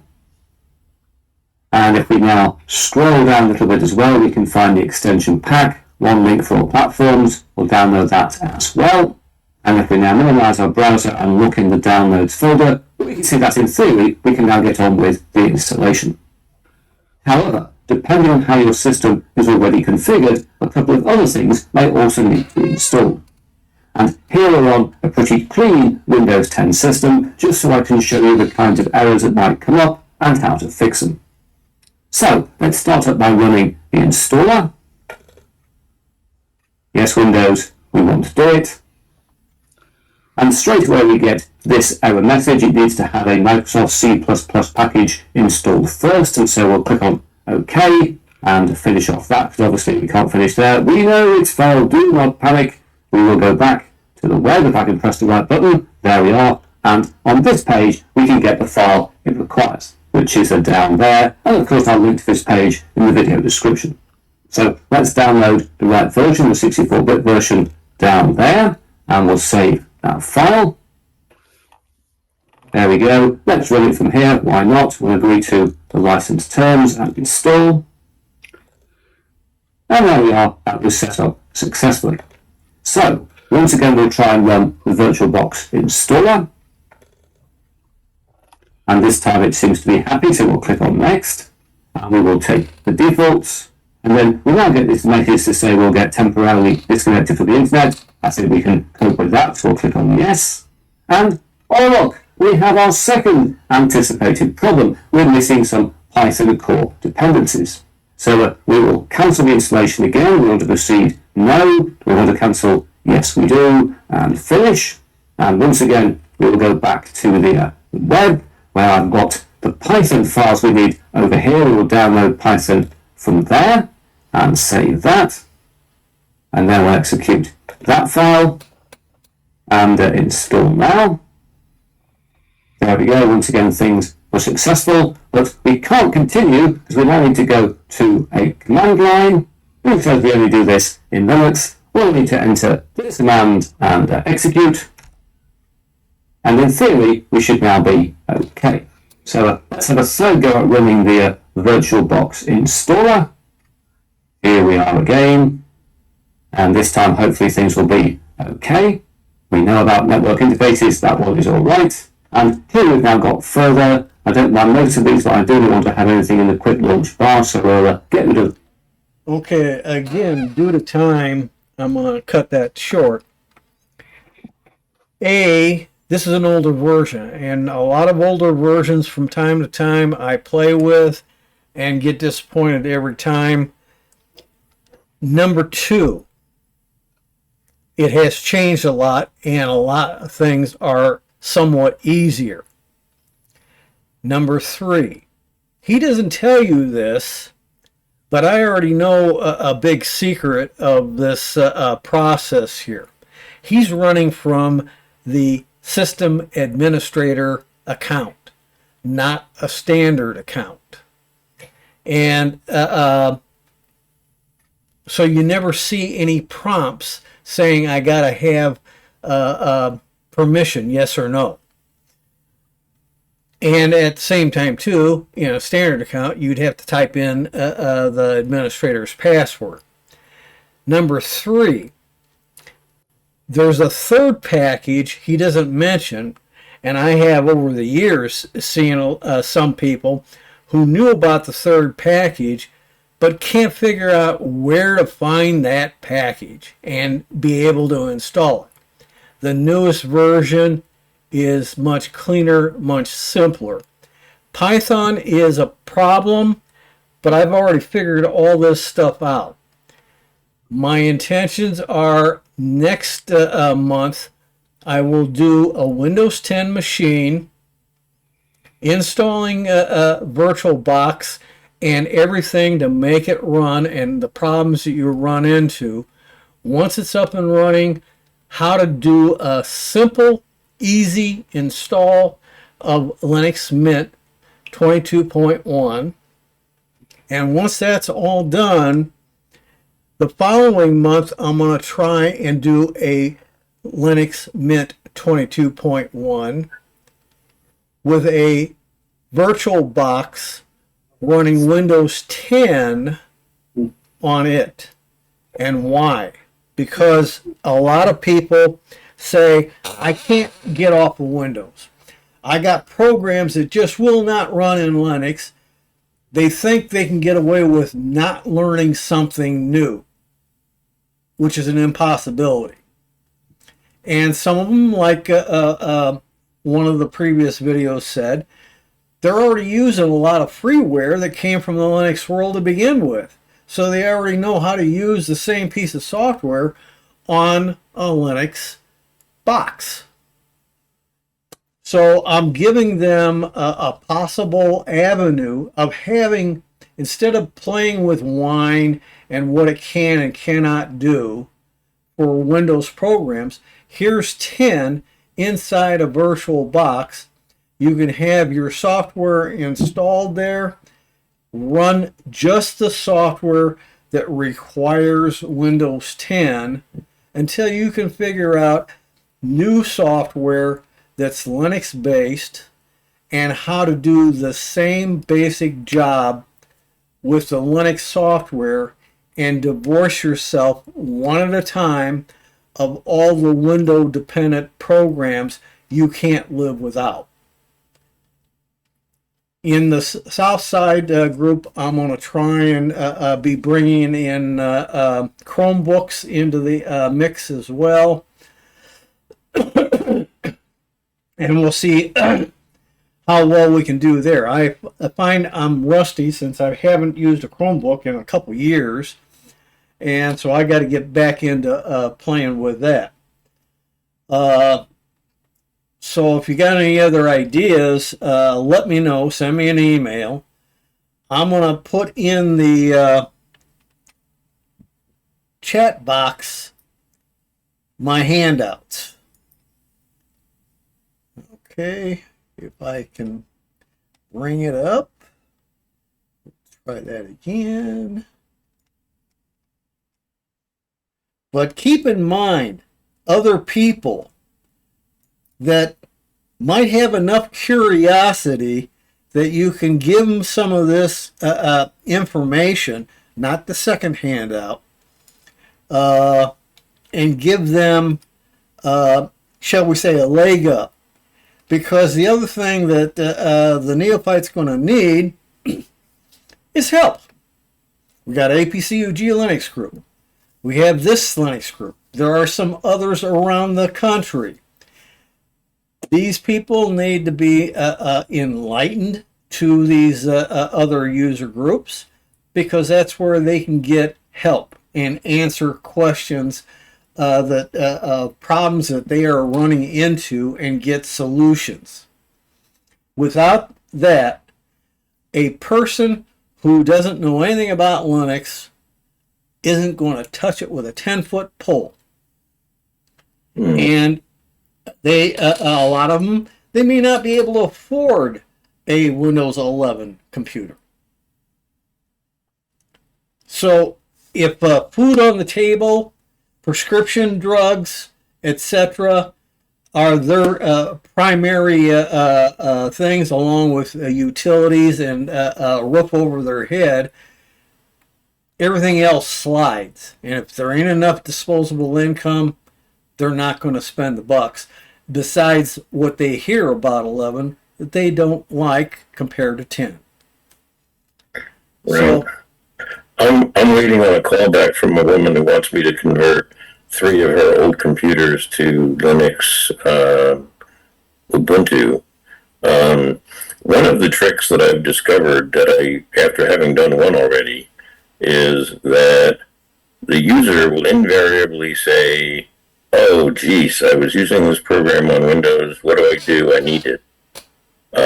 And secondly, not every printer, especially multifunction printers with scanners, are going to work 100%. that's 100% true. And same with Wi-Fi cards. Wi-Fi cards, a lot of them are not supported. The USB Wi-Fi dongles, many of them are not supported, but I think there's more of them supported under Linux than there are the laptop size Wi-Fi cards.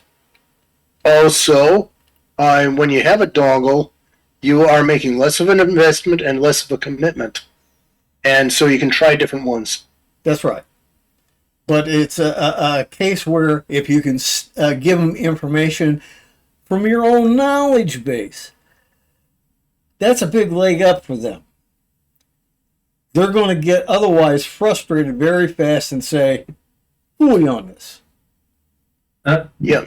So that's why they need to know about other groups where they can get knowledge, information, problem solving, and general information, what works, what doesn't work, because not everything will work.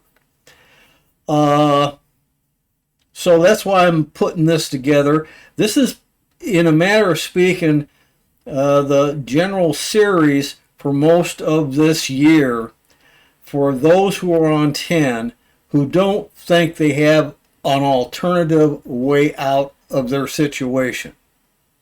And that's what we've been trying to do in West Side, South Side, a little bit in Tips and Tricks SIG, and I'm trying to also have us who have Linux background, at least to some degree, help some of these people out in the long run. Because there are a lot of people out there who are still flaming newbies saying, "Read the fucking manual." Well, I'm sorry. Not everything is crystal clear in those manuals. And it looks more confusing and undesirable to the majority of Windows users. On the printer stuff, right? I've got two brother lasers. One's a color multifunction, and one's a black and white, and they just pop up automatically, no issues at all. I would highly recommend if somebody wants to know what I've got themselves.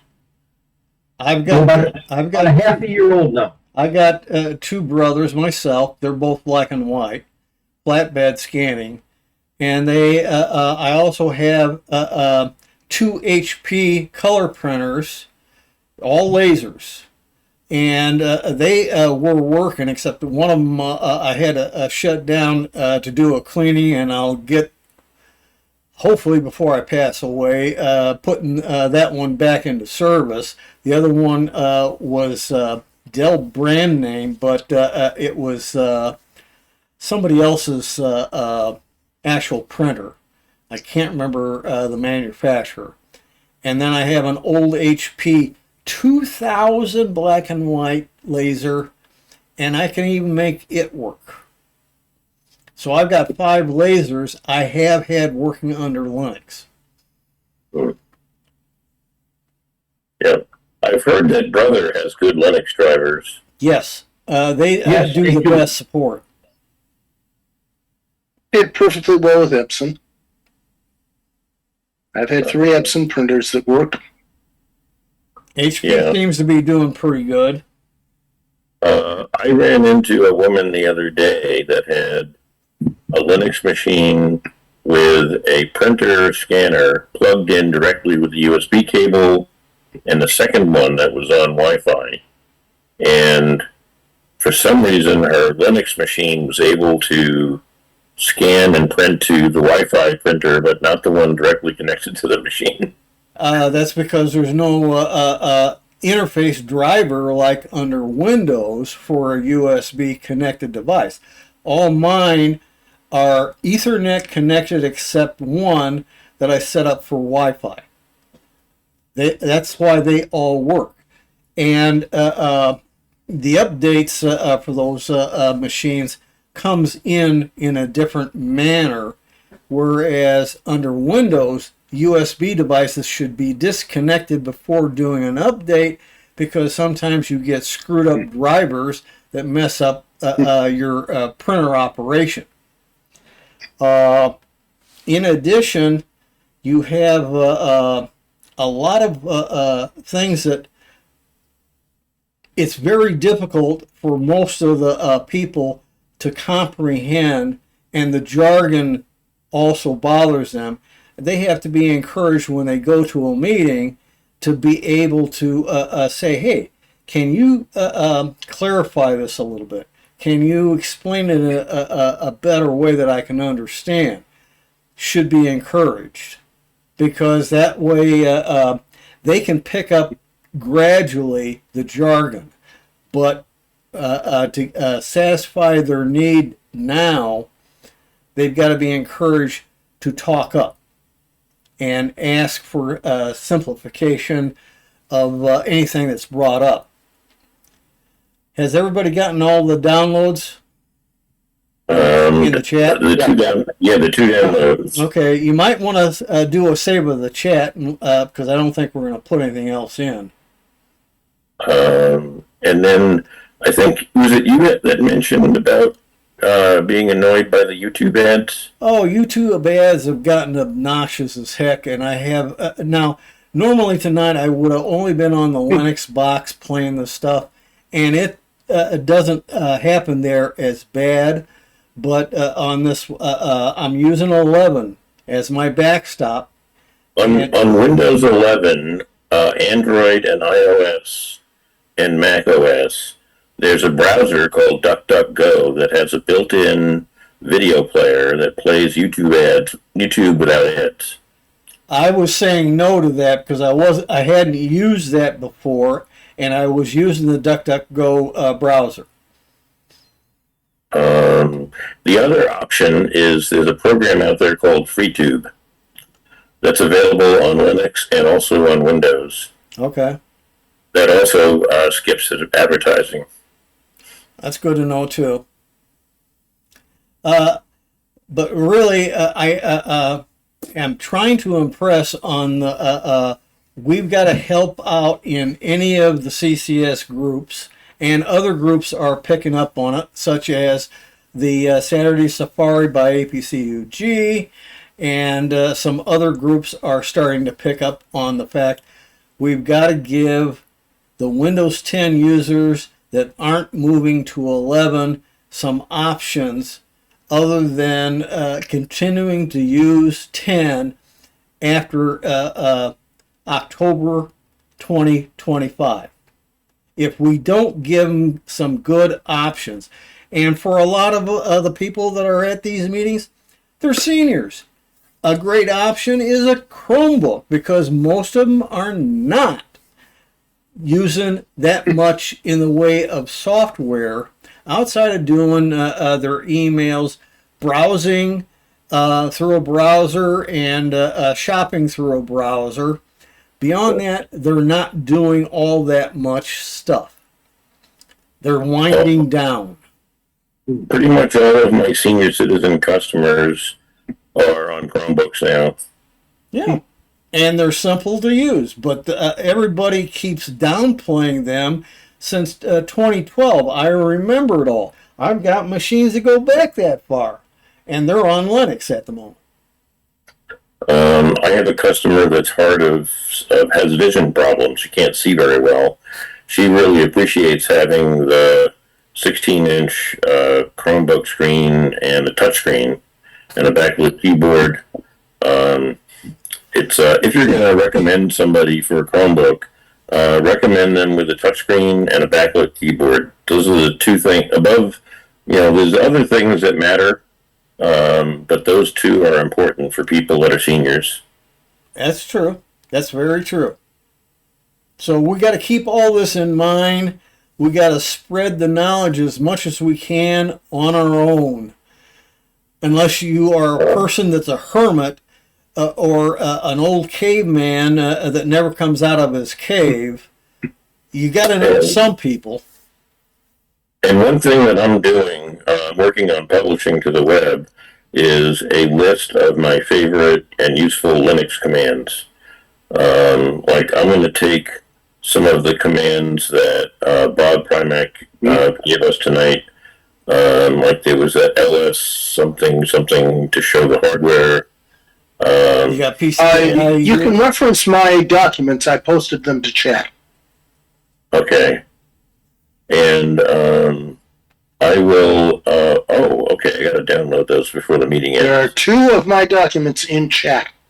One is the slideshow. The other are my notes. Yep, I'm getting those right now. The notes are a PDF. The slideshow is PowerPoint. And when I have my notes, organized enough so that they're presentable, I'll send out the link. The next month, I should be able to hand out a link to common, simple Linux commands. Well, I don't put that down, but I put that at the bottom of the list of things to tell newbies, because most of them, if they remember the old DOS days and what they had to try and remember to put in commands and optional flags and other things like that, it turns them off.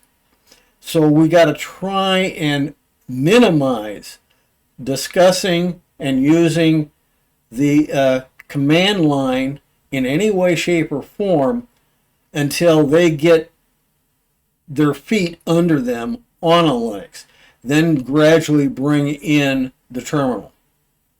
Yes, and for each command that has an equivalent GUI, I'm going to put that in there as well.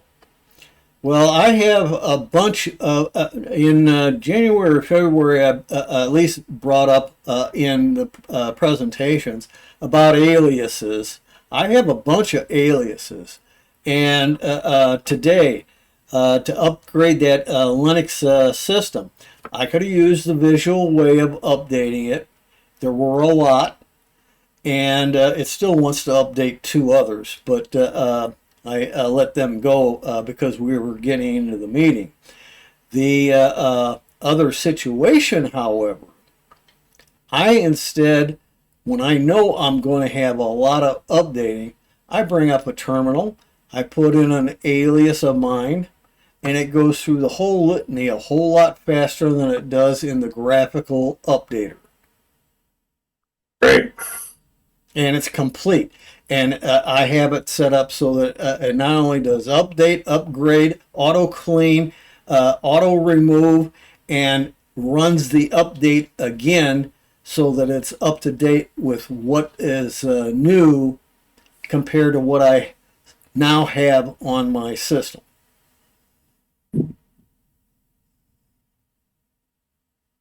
Anybody else got anything? Bob? Yeah. I'm looking at the chat notes, and it doesn't seem to have links to your documents in it. They're up at the top. You got to. I can email them to you. Scroll up If you would. in the chats. Yeah, Bob Primax are there. I just downloaded them. Yeah, I see that, but they're up there. Where the PDF emblem is, click on those to download them one at a time. There's one that's PDF and there's one that's PowerPoint. PPTX. Correct. Yep. And it was at 9:20 p.m. Yeah, they're almost near the top. It was just below my commands. Yep. hardware upgrades. Today we have a lot of notes in chat that we most of the time don't have that much. Yeah, you go. I'm looking. You go above the DuckDuckGo browser entry from Drew at 1014, and Okay. above Wayne's issues, and above my thing about Google Chrome is killing extensions. Okay. The two things above that are documents. Right. One says Wi-Fi hardware and one says Linux Wi-Fi. Right. Exactly. So why can't you see them and everybody else does? Well, when I download the chat, No, thing, no, show- no. No, they're not in the chat. You If you, gotta say, save. if you say save chat, it just saves the text. That's all it does. Any of the files we put in at any time, you have to independently download each of them, and there's 4 out there right now. Bob put in 2, I put in 2. If you don't download each one of them separately and save them, you get nothing. In other words, go to the blue button and download them. And there will be 4 blue buttons you need to use. 2 of mine, As soon as Zoom goes, those go away from me. they would. Oh, did you restart Zoom? No, I didn't restart Zoom. I Then told you they should all be there. But Now, for Wayne, he could have a bit of a problem because he did drop out and came back in. So he may not see Bob's 2 items. I have a copy of them, and Bob could email them as far as that. I loaded them as soon as people upgraded up. I Okay. downloaded them right A away. lot of people don't do that immediately. They do it towards the end of the meeting. Yeah, but anyway, what you need to do is go to the blue button and download each one individually. Yeah. 2 of mine, 2 of Tim's. I just repasted them at the bottom of the chat. Yeah. So they're at the very bottom now. All 4. Yeah. Yeah, all 4 are grouped at the bottom now. And if I close off this meeting, those all disappear on you if you haven't got them downloaded and saved. Yeah. So do what you can, or email me.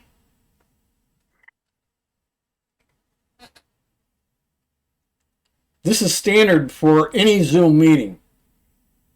Right. Yeah, we've had this going on at every one of the meetings that we've had.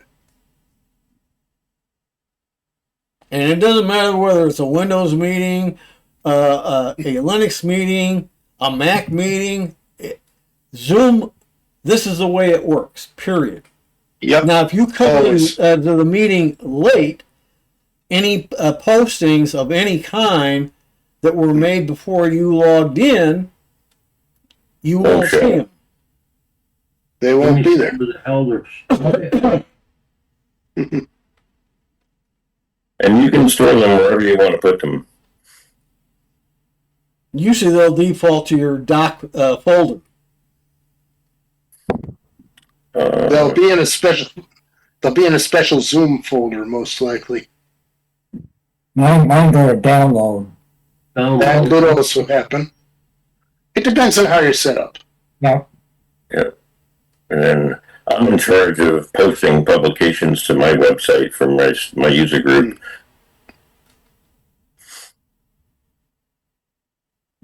Problem is that Are you done yet, Peter? I'm looking to compare. I've got the articles, which is the download, the RTF. Yeah, those are Tim's. If you got the 4 articles downloaded, that's fine.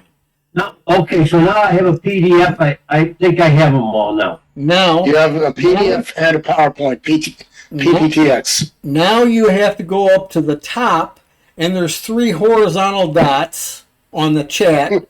Click that and say save, and you'll get. I've done that. I've done that. Yeah. All right, He did that. but you only get the text out of that. Period. Yeah, that's why the question. Right. This has You got been the true of Zoom going back to 2021 or 2. Yeah. Yeah. We've all been doing this for a long time. Yeah, for years. Where have you been? I've been downloading with the downloaded chat all the time. Yeah, but you never get any of the files that are put out there. That's why I'm asking. Yeah, it's a blue down arrow. Yeah, okay. But this has That's how been you done for years. That's what I'm getting at. So I don't know where you've been. Well, In we'll the get, middle you, of the Pacific. we'll get you up to speed. We'll bring you on shore. Yeah, good luck. You're gonna need a Get big into the whale. 25th century. You're gonna need a big whale boat. Yeah, one thing I should mention about the upcoming Mint and LMDE upgrades, they will include much of the drivers and firmware you will need for more advanced Wi-Fi. Good. Oh, cool. And Pete, if you do go back to any of the previous chats, previous meetings, and you see a file that you didn't get, let us know or let me know. I've saved a lot of them. I can just email it to you. I'm not even sure they put anything in there in the chat that I can remember about files that were posted. And not even the name? Not even the name? I'm not sure that it does. I think it's strictly the text of the chats that are put in. Yeah. Since it's on my computer, I see where these documents have come from. But if I download the chat, I will see in the chat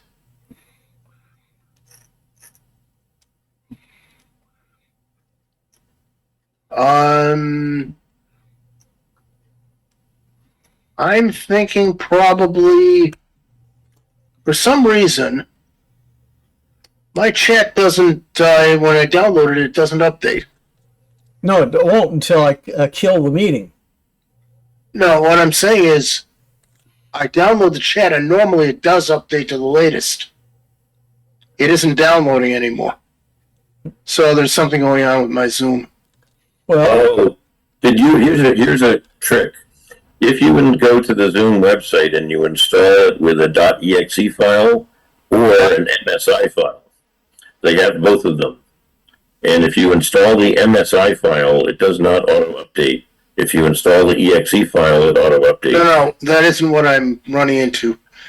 Show in folder, and yeah, chat is no longer able to download to my machine. Huh. I haven't seen that yet. Now, if I just click on the document, it opens up into my PDF reader or my word processor. Right. Yep. Or whatever is required of that particular file type. Yep.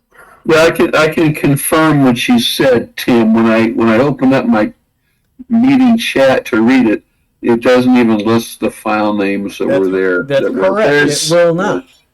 There's nothing being downloaded anymore to my computer. Yeah. From chat. I can see the text, but not the files or names. Yeah. Yeah. Well, guys, I think we need to call tonight. Yeah. Especially since a couple of you guys got a meeting tomorrow. I sure do. We've covered a lot. Yeah, Bob and I have a meeting at 10. Yep. One other thing I want to mention just before it closes. A couple of those videos do bring up about dual booting. Never ever do a dual boot on a system that has one drive. If you can add a second drive internally or externally through a USB external housing, do it that way.